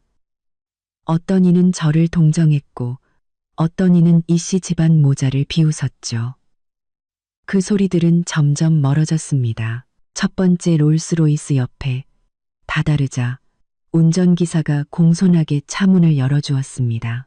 제가 차에 타려는 순간 등 뒤에서 유 여사의 울부짖음이 들렸습니다. 서연아, 아니 임아가씨, 내가 잘못했어. 나를 용서해줘. 제발. 임시 가문이 우리 이씨 집안을 망하게 두지는 말아줘. 저는 잠시 걸음을 멈췄지만 돌아보지 않았습니다. 어떤 상처는 한 번 생기면 절대 아물지 않습니다. 이승택과 유 여사가 오늘 겪은 충격은 그들이 과거에 제게 저지른 짓에 대한 당연한 대가일 뿐이었습니다. 저는 허리를 숙여 롤스로이스에 올라탔습니다. 부드러운 가죽 시트가 저를 감싸며 몸의 한기를 녹여주었습니다. 김 집사도 따라 타며 운전기사에게 말했습니다. 자, 이제 본가로 출발하게. 롤스로이스에 올라탄 순간 저는 비로소 재벌이라는 두 글자의 무게를 실감했습니다. 부드러운 베이지색 가죽 시트는 이씨 집안의 몇백만 원짜리 소파보다 몇백 배는 더 편안했습니다. 차 안에서는 은은한 시더우드 향이 났습니다. 이승택이 뿌리던 인공적인 향수 냄새가 아닌 마음을 안정시키는 천연 나무 향이었죠. 김 집사는 옆자리에서 차 안의 작은 냉장고를 열어 따뜻하게 데워진 우유 한 병을 제게 건넸습니다. 아가씨, 임신 중에는 빈속에 계시면 안 됩니다. 우선 우유라도 좀 드시지요. 사모님께서 특별히 분부하셨습니다. 지금 아가씨께서는 영양 보충이 필요하시다고요. 집에 돌아와 소파에 잠시 누워 안정을 취했습니다. 정신을 차리고 보니 가방 안에 어제 받은 산부인과 검진 결과지가 들어 있었습니다. 결과지에는 아기가 아주 건강하게 자라고 있다고 적혀 있었고 희미한 초음파 사진도 함께 있었죠. 어제만 해도 저는 이 사진을 이승택에게 보여줄 생각에 설렜습니다. 지금 생각하니 정말 우스운 일이었죠. 하지만 제 마음 한구석에는 아직 일말의 희망이 남아 있었습니다. 그래도 그의 핏줄인데 그가 저를 사랑하지 않더라도 아기를 봐서라도 조금은 마음이 약해지지 않을까. 아기에게 온전한 가정을 선물해 주고 싶어 하지는 않을까. 저는 검진 결과지를 꺼내 구겨진 부분을 조심스럽게 폈습니다. 그리고 투명한 파일에 넣어 탁자 위 가장 잘 보이는 곳에 두었습니다. 그리고 소파에 앉아 이승택이 돌아오기를 기다렸습니다.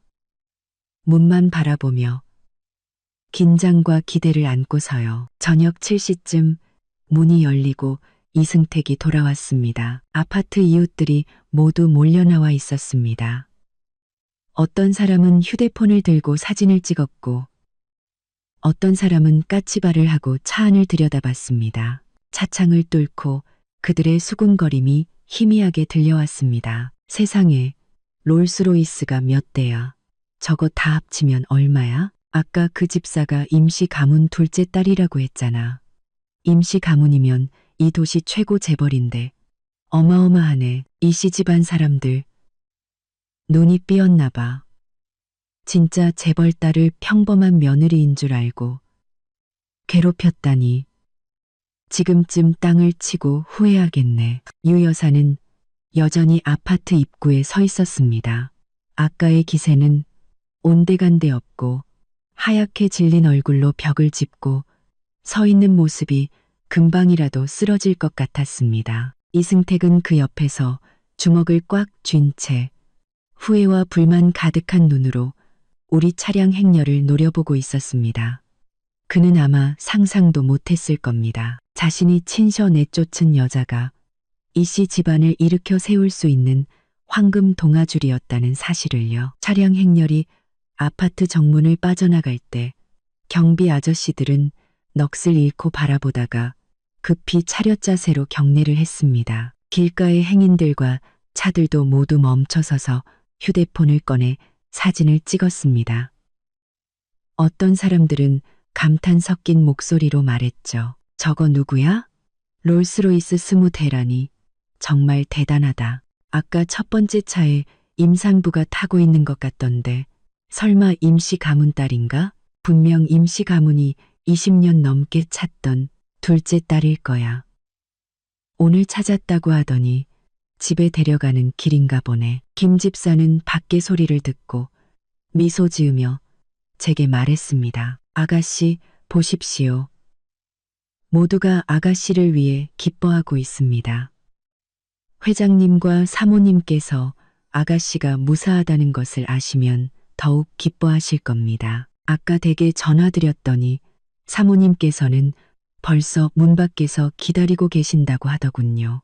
회장님께서도 중요한 회의를 미루고 아가씨를 기다리고 계십니다. 저희 부모님께서 정말 저를 기다리고 계신다고요? 저는 조금 긴장되어 우유병을 쥔 손에 힘을 주었습니다. 그들이 제 친부모라는 것을 알았지만 20여 년 만에 만남이라 어색할까봐, 제가 그들의 삶에 녹아들지 못할까봐 두려웠습니다. 물론입니다.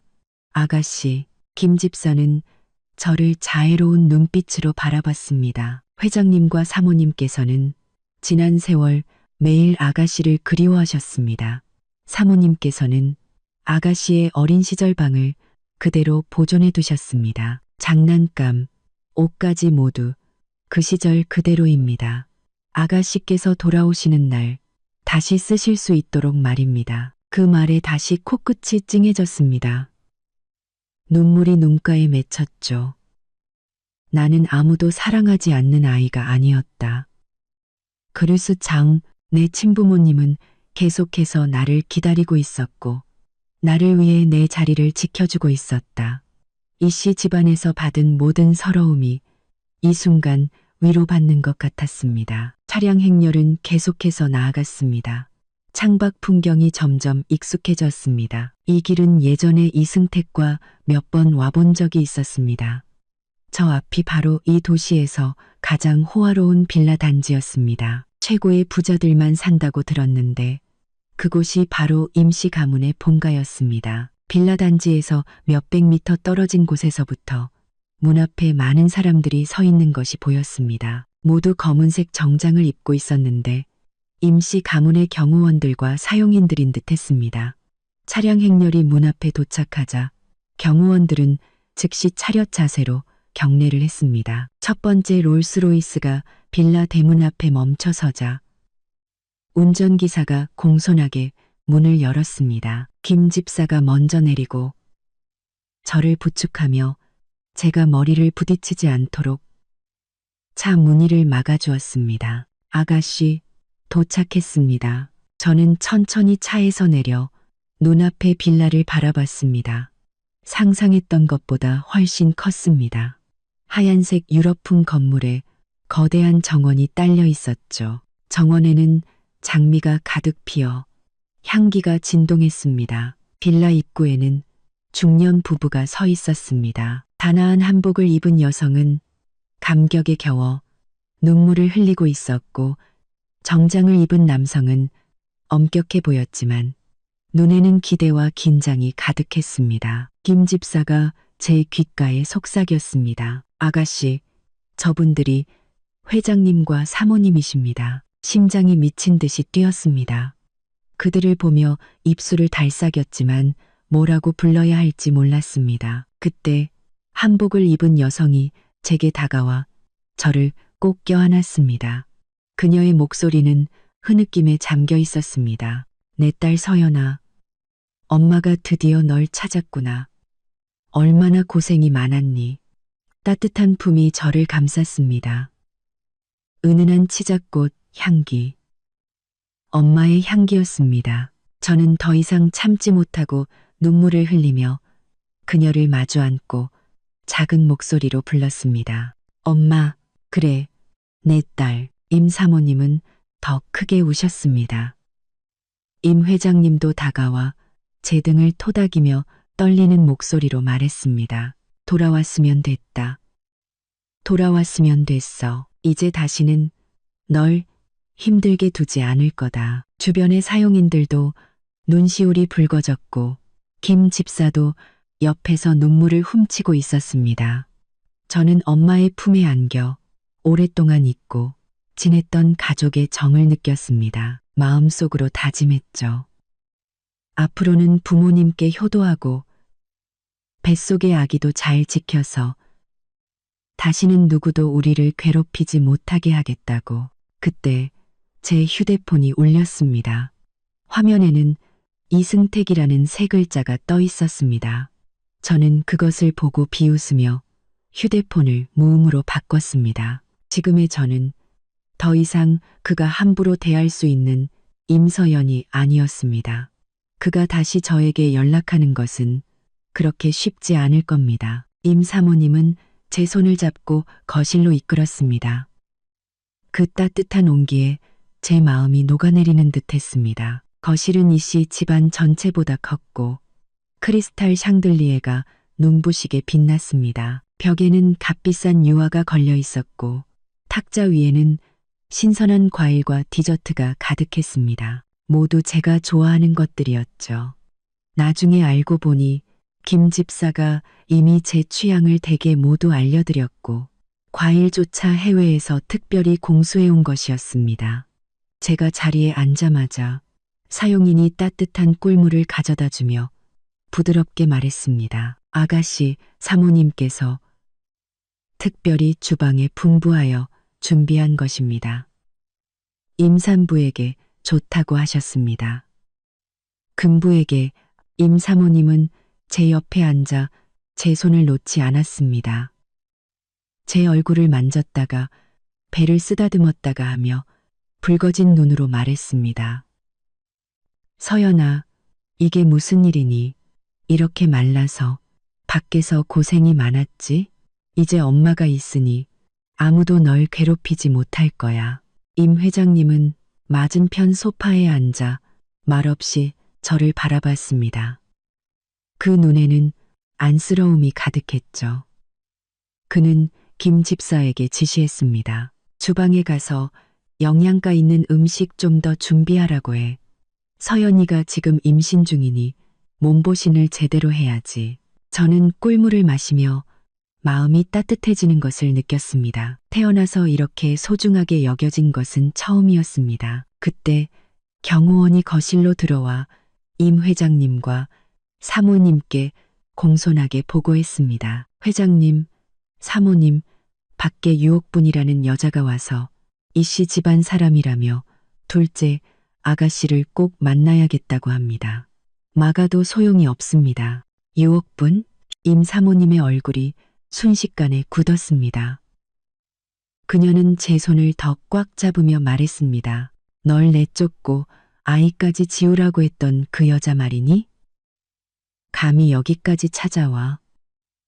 저는 비웃으며 찻잔을 내려놓았습니다. 엄마, 괜찮아요. 제가 한번 만나볼게요. 이제 그 사람과도 끝을 봐야죠. 김 집사가 급히 말했습니다. 아가씨, 임신 중이신데 저런 사람과 상대하며 기운 빼지 마십시오. 제가 가서 쫓아내겠습니다. 아니에요. 김 집사님, 저는 배를 감싸 안고 일어섰습니다. 눈빛이 차가워졌죠. 제가 보여줘야겠어요. 지금의 저는 그 여자가 함부로 대할 수 있는 사람이 아니라는 걸요. 임 회장님은 고개를 끄덕이며 경호원에게 말했습니다. 들여보내. 단, 옆에서 잘 지켜보고 서연이 근처에는 얼씬도 못하게 해. 이분도 채되지 않아. 유 여사가 경호원에게 이끌려 들어왔습니다. 구겨진 옷에 헝클어진 머리. 어제의 그 기세등등하던 모습은 온데간데 없었죠. 거실에 들어선 그녀는 눈앞의 화려함에 압도당해 크리스탈 샹들리에와 유화를 넋놓고 바라봤습니다. 곧 정신을 차린 그녀는 억지 미소를 지으며 제게 다가오려다 경호원에게 가로막혔습니다. 유 여사는 그 자리에 멈춰서서 더욱 가식적인 미소를 지으며 말했습니다. 서연아, 아니, 임아가씨, 내가 사과하러 왔어. 어제는 내가 잘못했어. 너한테 화내고 널 내쫓으면 안 됐는데 네가 넓은 아량으로 한 번만 용서해 주라. 저는 소파에 앉아 꿀물을 한 모금 마시고 느긋하게 말했습니다. 유옥분 여사님, 저를 이씨 집안의 재수 없는 여자라고 하지 않으셨어요? 제 뱃속의 아이를 잡종이라고도 하셨고요. 그런데 오늘은 왜 사과하러 오셨을까요? 유 여사의 얼굴이 빨개졌습니다. 그녀는 손을 비비며 아첨하는 목소리로 말했습니다. 아이고, 임아가씨, 그건 다 내가 헛소리한 거야. 이놈의 입이 방정이지. 마음에 담아두지 마. 당신은 임씨 가문의 귀한 둘째 아가씨인데 어떻게 재수 없는 여자일 수가 있겠어. 당신 뱃속의 아이도 귀한 손주님이지. 내가 그때는 정말 정신이 나갔었나 봐. 정신이 나갔었다고요? 저는 찻잔을 내려놓고 비웃었습니다. 저보고 아이를 지우라고 했을 때도 정신이 나갔었고, 저를 문 밖으로 내쫓고 계단에서 굴러떨어지는 걸 봤을 때도 정신이 나갔었나요? 유옥분 여사님, 지금 와서 좋은 말 몇 마디 하면 제가 당신을 용서할 것 같아요? 유 여사의 얼굴이 하얗게 질렸습니다.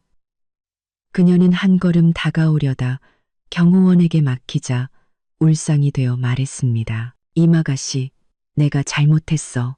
정말 잘못했어. 제발 날 용서해줘. 우리 이씨 집안이 지금 임씨 가문과의 협력에 목숨을 걸고 있단 말이야. 당신이 날 용서하지 않고 임씨 가문이 우리와의 협력을 끊어버리면 우리 이씨 집안은 끝장이야. 결국 임씨 가문이 이씨 집안과의 협력을 끊을까봐 사과하러 온 것이었습니다. 진심으로 뉘우치는 것이 아니었죠. 제 마음은 더욱 차가워졌습니다. 이씨 집안이 망하든 말든 저와 무슨 상관이죠? 당신들이 저를 내쫓을 때는 오늘 같은 날이 올 거라고 생각 못했나요? 유 여사는 제가 물러서지 않자 갑자기 쿵 소리를 내며 무릎을 꿇었습니다. 그리고 제게 연신머리를 조아렸습니다. 임아가씨, 제발 내가 이렇게 빌게. 이 늙은이 불쌍히 여겨서라도, 우리 승택이 불쌍히 여겨서라도 임씨 가문이 우리 씨 집안을 망하게 두지는 말아줘. 당신이 우리를 용서만 해준다면 앞으로 내가 뭐든지 다 할게. 그녀의 이마가 바닥에 부딪히며 쿵, 쿵 소리를 냈습니다. 금세 빨갛게 부어올랐죠. 주변 사용인들은 모두 넋을 잃고 바라봤습니다. 임 사모님은 미간을 찌푸리며 제 손을 잡고 말했습니다. 서연아, 저런 사람 때문에 기분 상하지 마. 상대할 가치도 없어. 저는 유 여사의 비참한 모습을 보며 동정심은커녕 속이 후련했습니다. 저는 일어나 그녀 앞으로 다가가 그녀를 내려다봤습니다. 유옥분 여사님, 이제 와서 머리를 조아리시네요. 제 뱃속의 아이를 잡종이라 욕하고 지우라고 했을 때는 왜 안 그러셨어요? 저를 문 밖으로 내쫓고 꺼지라고 했을 때는요? 유 여사는 고개를 들어 눈물 콧물 범벅이 된 얼굴로 흐느꼈습니다. 내가 그때는 정말 미쳤었나 봐. 정말 잘못했어. 임아가씨, 제발 당신과 승택이가 부부였던 정을 생각해서라도 우리를 한 번만 용서해줘. 부부였던 정? 저는 비웃었습니다. 저와 이승택 씨는 이미 부부가 아니에요. 제가 임신했을 때 바람 피우고 당신은 그를 도와 저를 빈손으로 내쫓으려 했잖아요. 당신들 모자가 저를 이렇게 비참하게 만들어 놓고 이제 와서 용서해달라고요?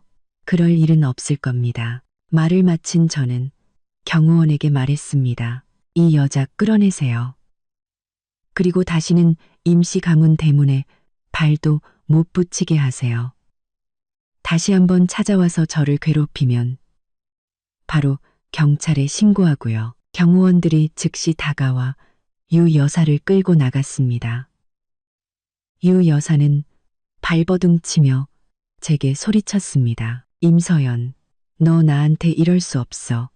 우리 이씨 집안이 망하면 승택이가 널 가만두지 않을 거야. 저는 그녀가 끌려나가는 모습을 보며 아무런 감정도 느끼지 않았습니다. 그들을 용서하라고? 그들은 저와 제 뱃속의 아이를 용서할 생각조차 없었는데 임 사모님이 다가와 제 등을 부드럽게 토닥이며 위로했습니다. 서연아, 저런 사람 때문에 화내지 마. 몸 상하면 너만 손해야. 이제 우리가 있으니 아무도 널 다시는 괴롭히지 못할 거야.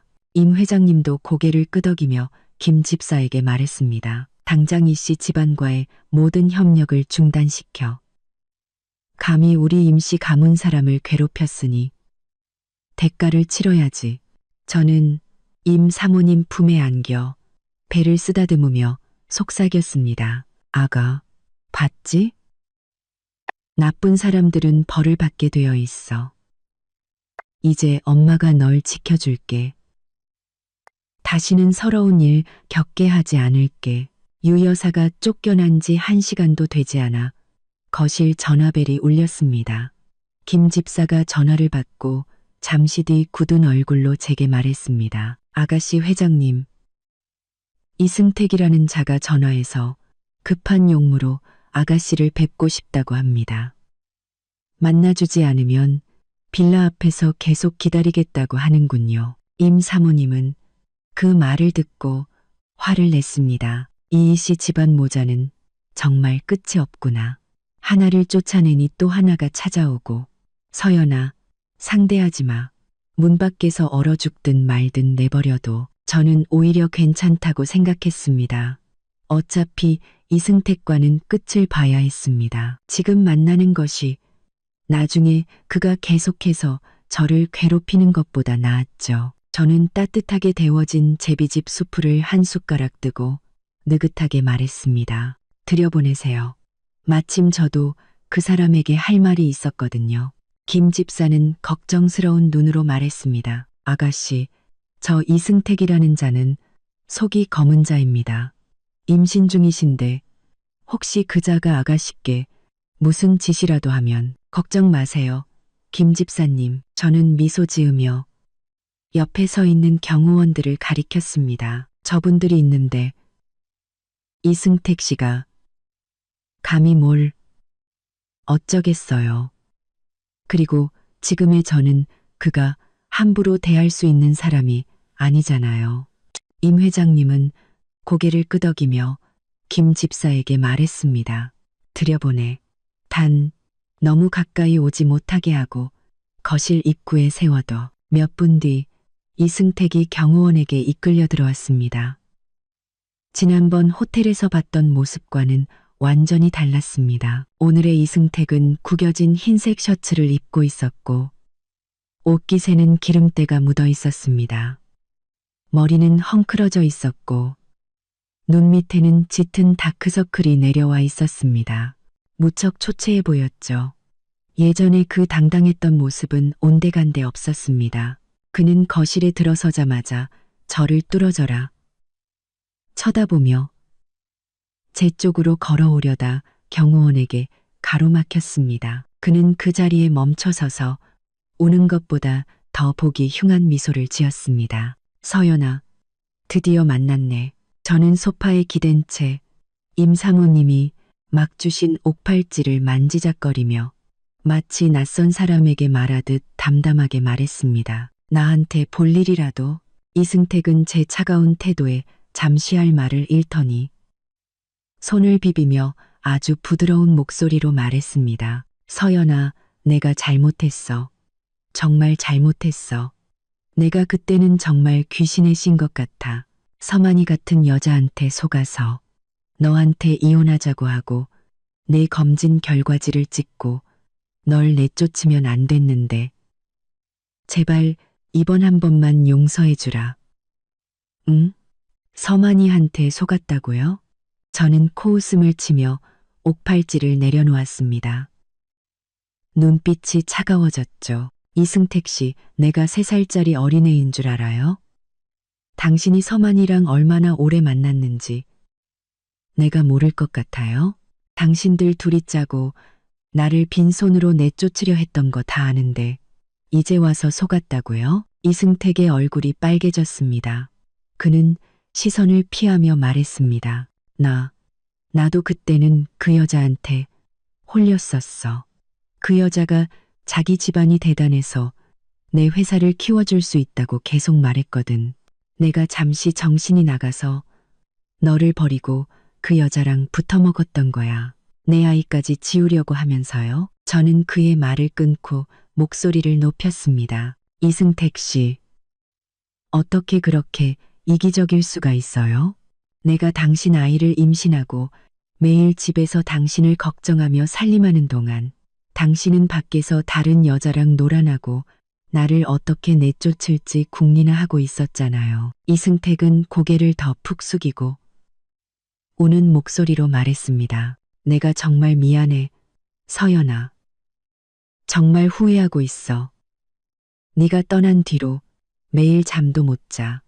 눈만 감으면 네가 나한테 잘해줬던 것, 내 뱃속의 아이가 생각나. 서연아, 우리 다시 합치면 안 될까? 내가 약속할게.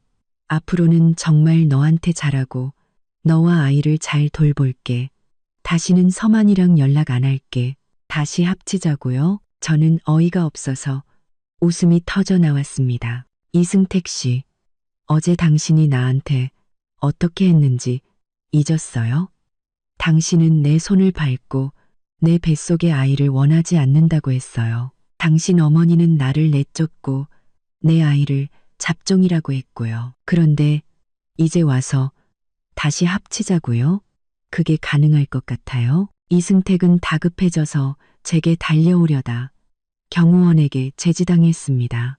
그는 제게 소리쳤습니다. 서연아, 나도 그때는 어쩔 수 없었어. 엄마는 계속 너랑 이혼하라고 하고 서만이는 옆에서 계속 부추기고 남 탓하지 마세요. 저는 그를 차갑게 쳐다봤습니다. 당신이 주관이 없고 당신이 나와 이 아이를 사랑하지 않았기 때문에 다른 사람 말에 휘둘린 거예요. 이승택 씨, 당신은 내가 아직도 이씨 집안에서 굳은 일 다하고 당신 말에 무조건 순종하던 임서연인 줄 알아요? 내가 말했죠. 난 이제 아니라고. 저는 저를 가리키며 자랑스럽게 말했습니다. 나는 임씨 가문의 둘째 딸, 임서연이에요. 나를 아껴주는 부모님이 있고, 나를 지켜주는 가족이 있어요. 나는 다시는 당신 눈치 보며 살 필요도 없고, 당신처럼 이기적인 남자와 다시 합칠 생각도 없어요. 이승택의 얼굴이 하얗게 질렸습니다. 그는 저를 보며 절망적인 눈빛으로 말했습니다. 서연아, 정말 그렇게 매정하게 굴 거야? 우리 그래도 부부였고 아이도 있잖아. 다시 한 번만 기회를 주면 안 될까? 부부였다고요? 저는 일어나 천천히 그에게 다가갔습니다. 경호원들이 저를 막으려 했지만 제가 손짓으로 제지했죠. 저는 그의 눈을 똑바로 쳐다보며 한 글자 한 글자 힘주어 말했습니다. 이승택 씨, 우리 부부의 연을 끊은 건 당신이에요. 이 아이를 먼저 버린 것도 당신이고요. 이제 와서 되돌리려고요? 너무 늦었어요. 그리고 내 뱃속의 아이는 앞으로 당신과 아무런 상관없을 겁니다. 이 아이는 내 성을 따라 임씨가 될 거고 임씨 가문의 귀한 아이가 될 겁니다. 당신 네이 씨 집안에서 함부로 버릴 수 있는 아이가 아니란 말입니다. 이승택은 입술을 달싹였지만 아무 말도 하지 못했습니다. 그는 후회와 불만 가득한 눈으로 저를 쳐다봤지만 더 이상 저를 되돌릴 수 없다는 것을 아는 듯했습니다. 저는 다시 소파로 돌아가 경호원에게 말했습니다. 이 사람 끌어내세요. 그리고 다시는 임씨 가문 대문에 발도 못 붙이게 하세요. 경호원들이 즉시 이승택을 끌고 나갔습니다. 이승택은 발버둥 치며 제게 소리쳤습니다. 서연아, 나 포기 안 해. 반드시 내 용서를 받고 말 거야. 저는 돌아보지 않았습니다. 그저 임 사모님 품에 안겨 그녀의 따뜻한 온기를 느낄 뿐이었습니다. 임 사모님은 제 등을 부드럽게 토닥이며 위로했습니다. 괜찮다.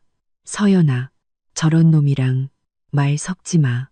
이제 다시는 널 괴롭히지 못할 거야. 이승택이 쫓겨난 다음 날 오후, 저는 거실의 안락의자에 누워 햇볕을 쬐고 있었습니다. 임 사모님은 옆에서 귤을 까주시며 육아책을 읽어주셨죠. 아기의 태명에 대해 이야기하면서요. 따뜻한 햇살 아래 뱃속의 아기가 저를 가볍게 찼습니다. 이씨 집안에서는 한 번도 느껴보지 못했던 평온함이었습니다. 하지만 그 평온함은 오래가지 않았습니다. 경호원이 굳은 얼굴로 들어와 보고했습니다. 아가씨, 밖에 서만이라는 여자가 와서 꼭 아가씨를 만나야겠다고 합니다. 만나주지 않으면 빌라 앞에서 소란을 피워서 아가씨가 권력을 남용해 사람을 괴롭히는 모습을 모두에게 보여주겠다고 합니다. 서만이, 저는 귤을 먹다 멈추고 비웃었습니다. 올 것이 왔구나. 이승택이 다녀간 지 하루 만에 찾아오다니 이씨 집안이 망했다는 소식을 듣고 저를 괴롭히러 왔거나 아니면 다른 살기를 찾으러 온 것이겠지. 임 사모님은 그 말을 듣고 화를 냈습니다. 어디서 별의별 것들이 다 우리 임씨 집안에 와서. 행패야. 서연아, 상대하지 마. 경호원 시켜서 당장 끌어내라고 해. 그럴 필요 없어요. 저는 이 기회에 서만이 와도 끝을 맺고 싶었습니다. 나중에 또 귀찮게 구는 것보다 나았죠. 엄마, 괜찮아요. 들여보내세요. 무슨 말을 하는지 한번 들어보죠. 하지만 저 여자가 너한테 손이라도 대면 어떡하니? 너 지금 임신 중인데. 걱정 마세요. 엄마, 저는 경호원들을 가리키며 말했습니다. 저분들이 있는데 서만이가 저한테 손댈 수 있겠어요? 그리고 지금의 저는 그 여자가 함부로 대할 수 있는 사람이 아니잖아요. 임 사모님은 잠시 생각하더니 경호원에게 말했습니다. 들여보내. 단, 똑바로 감시하고 서연이한테서 한 발짝도 떼지 마. 3분도 채 되지 않아 서만이가 경호원에게 이끌려 들어왔습니다. 몸에 꽉 끼는 빨간색 원피스에 짙은 화장, 화려한 웨이브 머리, 겉보기에는 화려했지만 눈빛의 불안함은 감추지 못했습니다. 아마 이 씨 집안이 임시 가문과의 협력이 끊겨 망했다는 소식을 들었나 보죠. 그녀는 거실에 들어서자마자 평소의 애교는 온데간데 없고 허리에 손을 얹고 제게 소리쳤습니다. 임서연, 너 일부러 그랬지?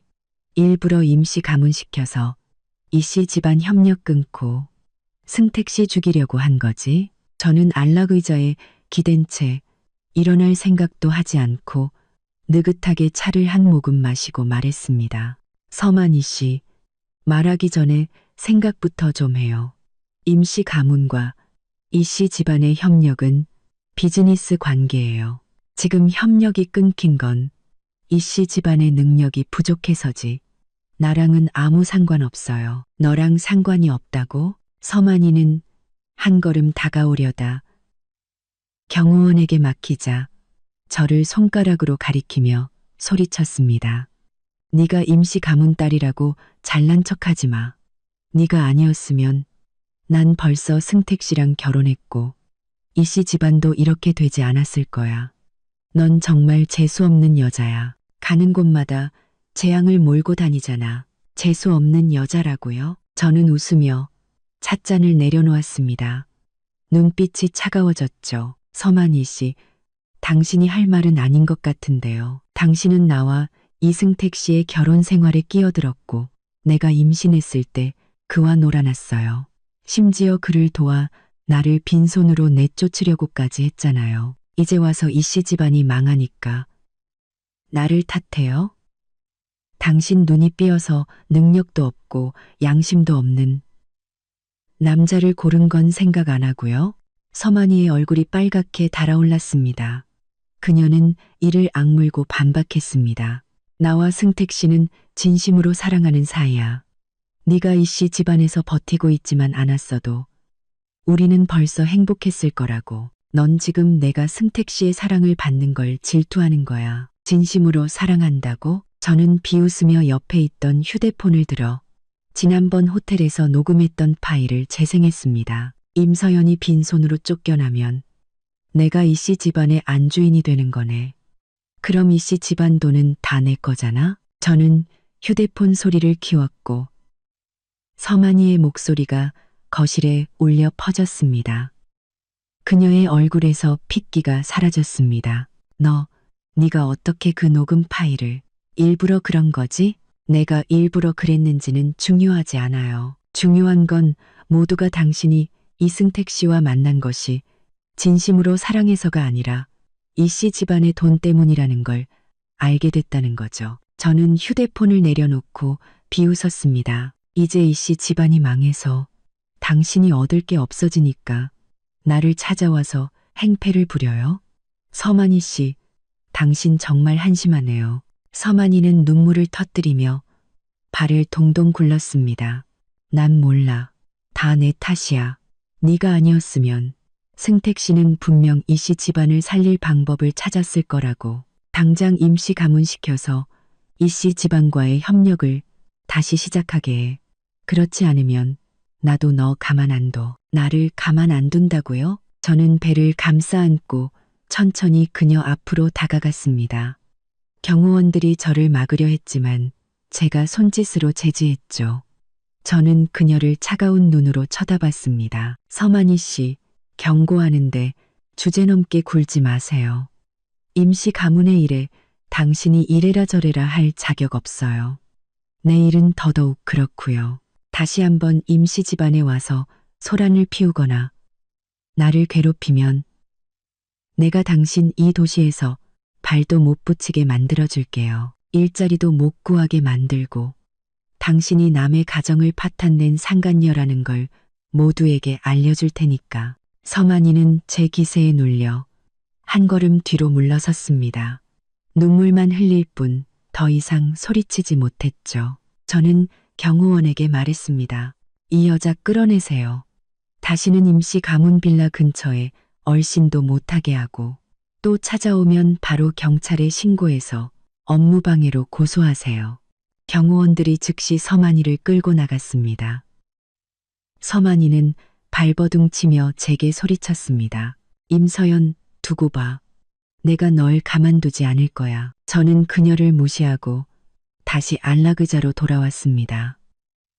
임 사모님이 다가와 저를 안치고 걱정스럽게 말했습니다. 저런 사람 때문에 화내서 몸 상하면 너만 손해야. 다시는 들여보내지 마. 우리 집만 더러워지지. 서만이가 쫓겨난 지 1시간도 되지 않아 김 집사가 서류 뭉치를 들고 거실로 들어왔습니다. 회장님, 아가씨, 이것은 이씨 회사와 저희 임시 가문의 모든 협력 프로젝트 목록입니다. 원자재 공급부터 생산 라인 협력, 판매 채널 연계까지 총 17개 항목으로 이씨 회사 총 매출의 60% 이상을 차지합니다. 임 회장님은 목록을 받아 훑어보고는 탁자 위에 내려놓았습니다. 그리고 저를 보며 말했죠. 서연아, 네가 결정해라. 이 협력들을 어떻게 할지. 전부 중단할까? 아니면 몇 개는 남겨서 그들에게 여지를 줄까? 저는 목록을 집어들고 그 위의 항목들을 손가락으로 훑었습니다. 이 프로젝트들은 예전에 이승택이 제게 자랑했던 것들이었습니다. 이 협력들 덕분에 이씨 회사를 키웠고 앞으로 저를 행복하게 해주겠다고 했었죠. 지금 생각하니 정말 어이가 없었습니다. 그가 말한 행복이 저를 배신하고 속이는 것을 기반으로 한 것이었다니. 저는 목록을 다시 탁자 위에 내려놓고 차분하지만 단호하게 말했습니다. 전부 중단해 주세요. 단 하나의 여지도 남기지 말고요. 저희 임시 가문과의 직접적인 협력뿐만 아니라 저희와 거래하는 모든 협력사들에게도 통보해서 이씨 회사와의 거래를 중단하도록 해주세요. 이씨 회사의 자금줄을 완전히 끊어서 다시는 일어설 수 없게 만들고 싶어요. 김 집사는 잠시 놀랐지만 이내 고개를 끄덕였습니다. 알겠습니다. 아가씨, 즉시 처리하겠습니다. 하지만 이렇게 되면 이씨 회사는 일주일도 버티지 못하고 자금난에 시달리다 파산 신청을 하게 될 겁니다. 그들이 자초한 일이죠. 저는 배를 쓰다듬으며 차갑게 말했습니다. 그들이 저를 빈손으로 내쫓고 아이를 지우라고 했을 때 제게 여지를 주던가요? 이제 그들의 회사가 망하는 건 그들이 뿌린 씨앗을 거두는 것뿐이에요. 임 사모님은 제 손을 잡으며 동의했습니다. 서연이 말이 맞다. 저런 양심 없는 집안은 쓴맛을 좀 봐야지. 그들이 너한테 어떻게 했는지 몇 배로 갚아줘야 해. 임 회장님도 고개를 끄덕이며 김 집사에게 말했습니다. 서연이 말대로 처리해. 최대한 빨리. 이씨 회사가 대응할 시간도 주지 마. 그리고 재무팀에 확인해서 이씨 회사가 우리에게 갚아야 할 돈이 있는지 알아보고 있다면 즉시 받아내. 단 하루도 미루지 말고. 알겠습니다. 회장님. 즉시 처리하겠습니다. 김 집사는 목록을 들고 빠르게 밖으로 나갔습니다. 30분도 채 되지 않아 제 휴대폰이 울렸습니다. 화면에는 이승택이라는 세 글자가 떠 있었죠. 저는 비웃으며 전화를 받았습니다. 일부러 목소리를 차갑게 깔았죠. 여보세요. 전화기 너머에서 이승택의 다급한 목소리가 들려왔습니다. 울음 섞인 목소리였죠. 서연아, 당신네 임시 가문에서 우리 회사에 원자재 공급 중단하라고 시킨 거 맞지? 판매 채널도 갑자기 우리랑 협력 중단한다고 통보했어. 우리 회사 이제 생산도 못하게 생겼다고 제발 당신 부모님한테 말해서 한 번만 봐달라고 해주라. 봐달라고요? 저는 코웃음을 쳤습니다. 이승택 씨, 이제 와서 저한테 봐달라고요?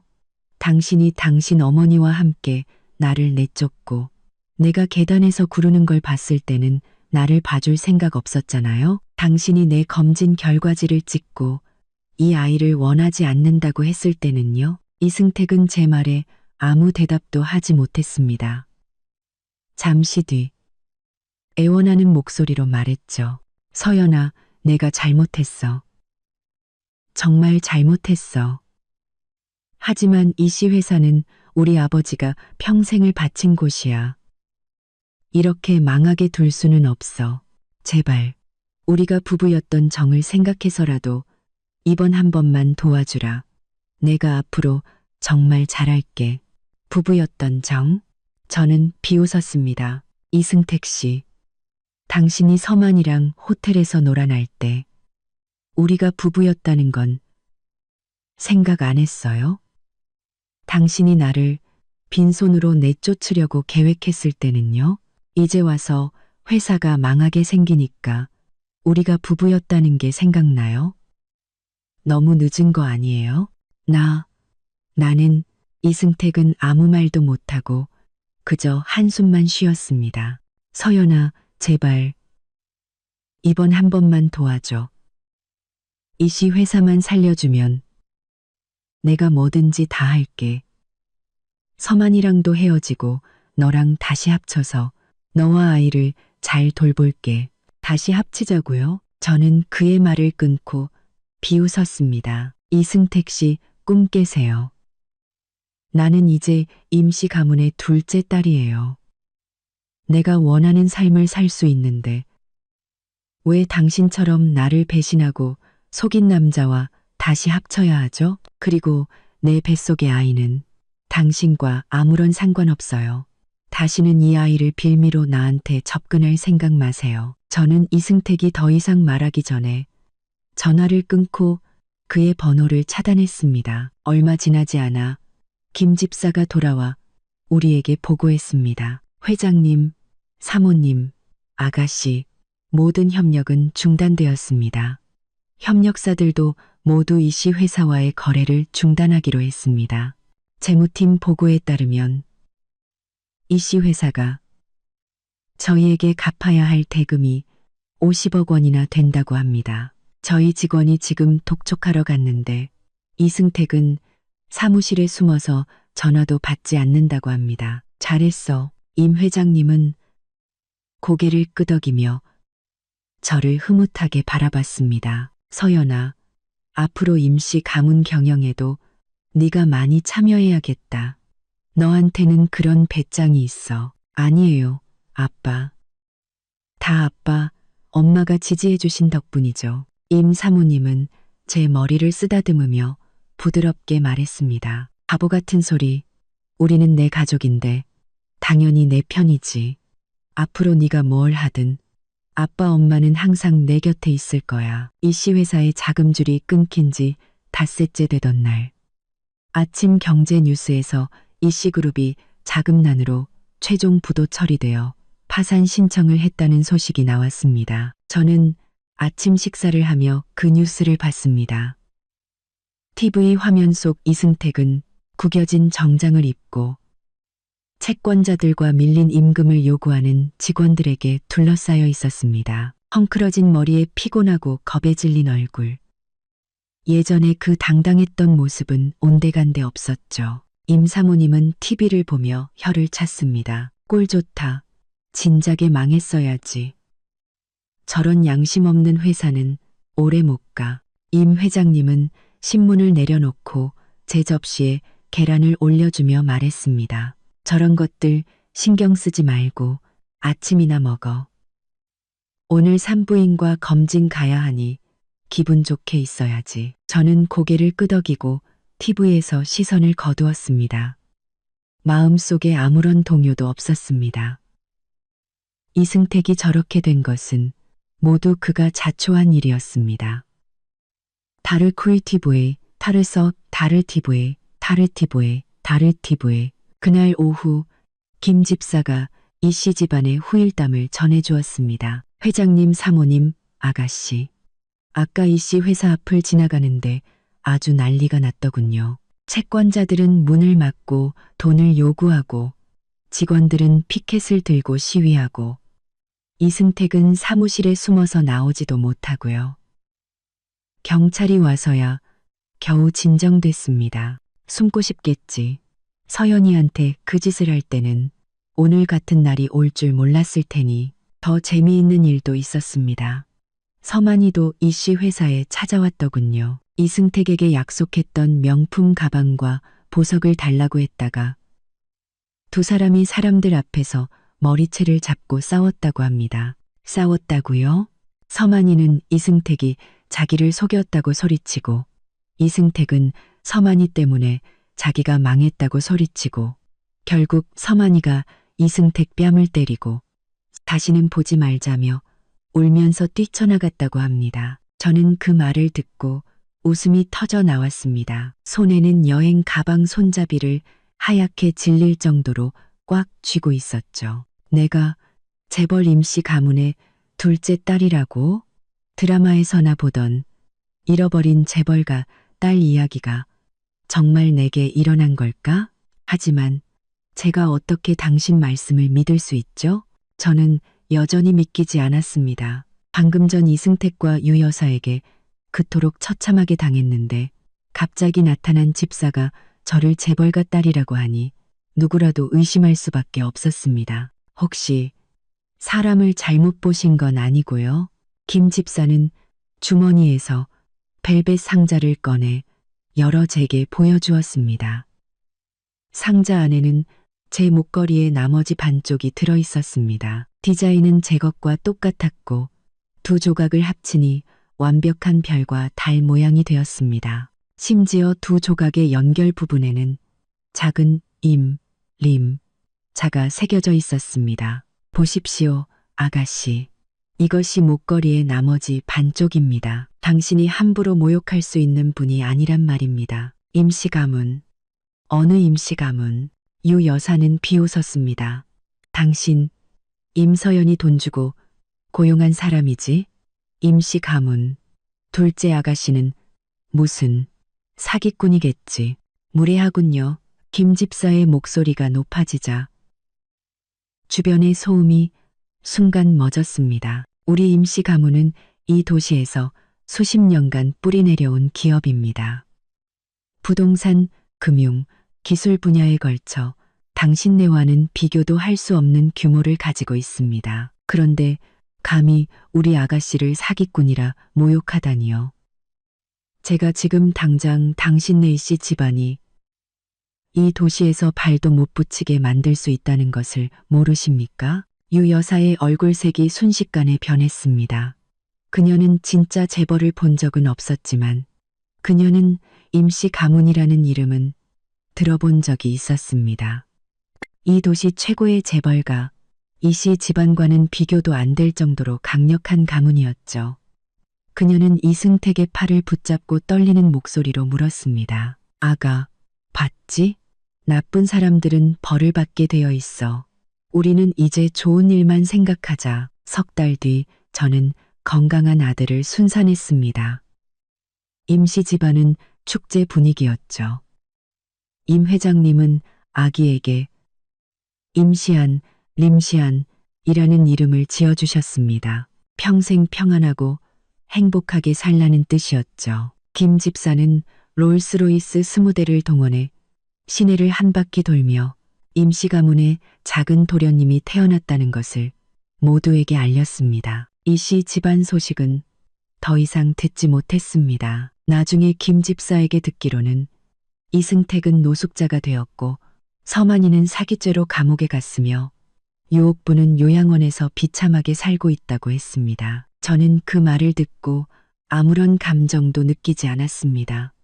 그들의 결말은 그들이 선택한 것이었으니까요. 지금의 저는 임씨 집안에서 사랑받으며 건강하고 사랑스러운 아들과 함께 행복하게 살고 있습니다. 저는 더 이상 이씨 집안에서 서러움 받던 임서연이 아닙니다. 저는 임씨 가문의 둘째 딸, 모두에게 사랑받는 행복한 여자입니다. 오늘 이야기는 여기까지입니다. 영상이 마음에 드셨다면 좋아요와 구독 부탁드립니다. 다음 영상에서 다시 뵙겠습니다.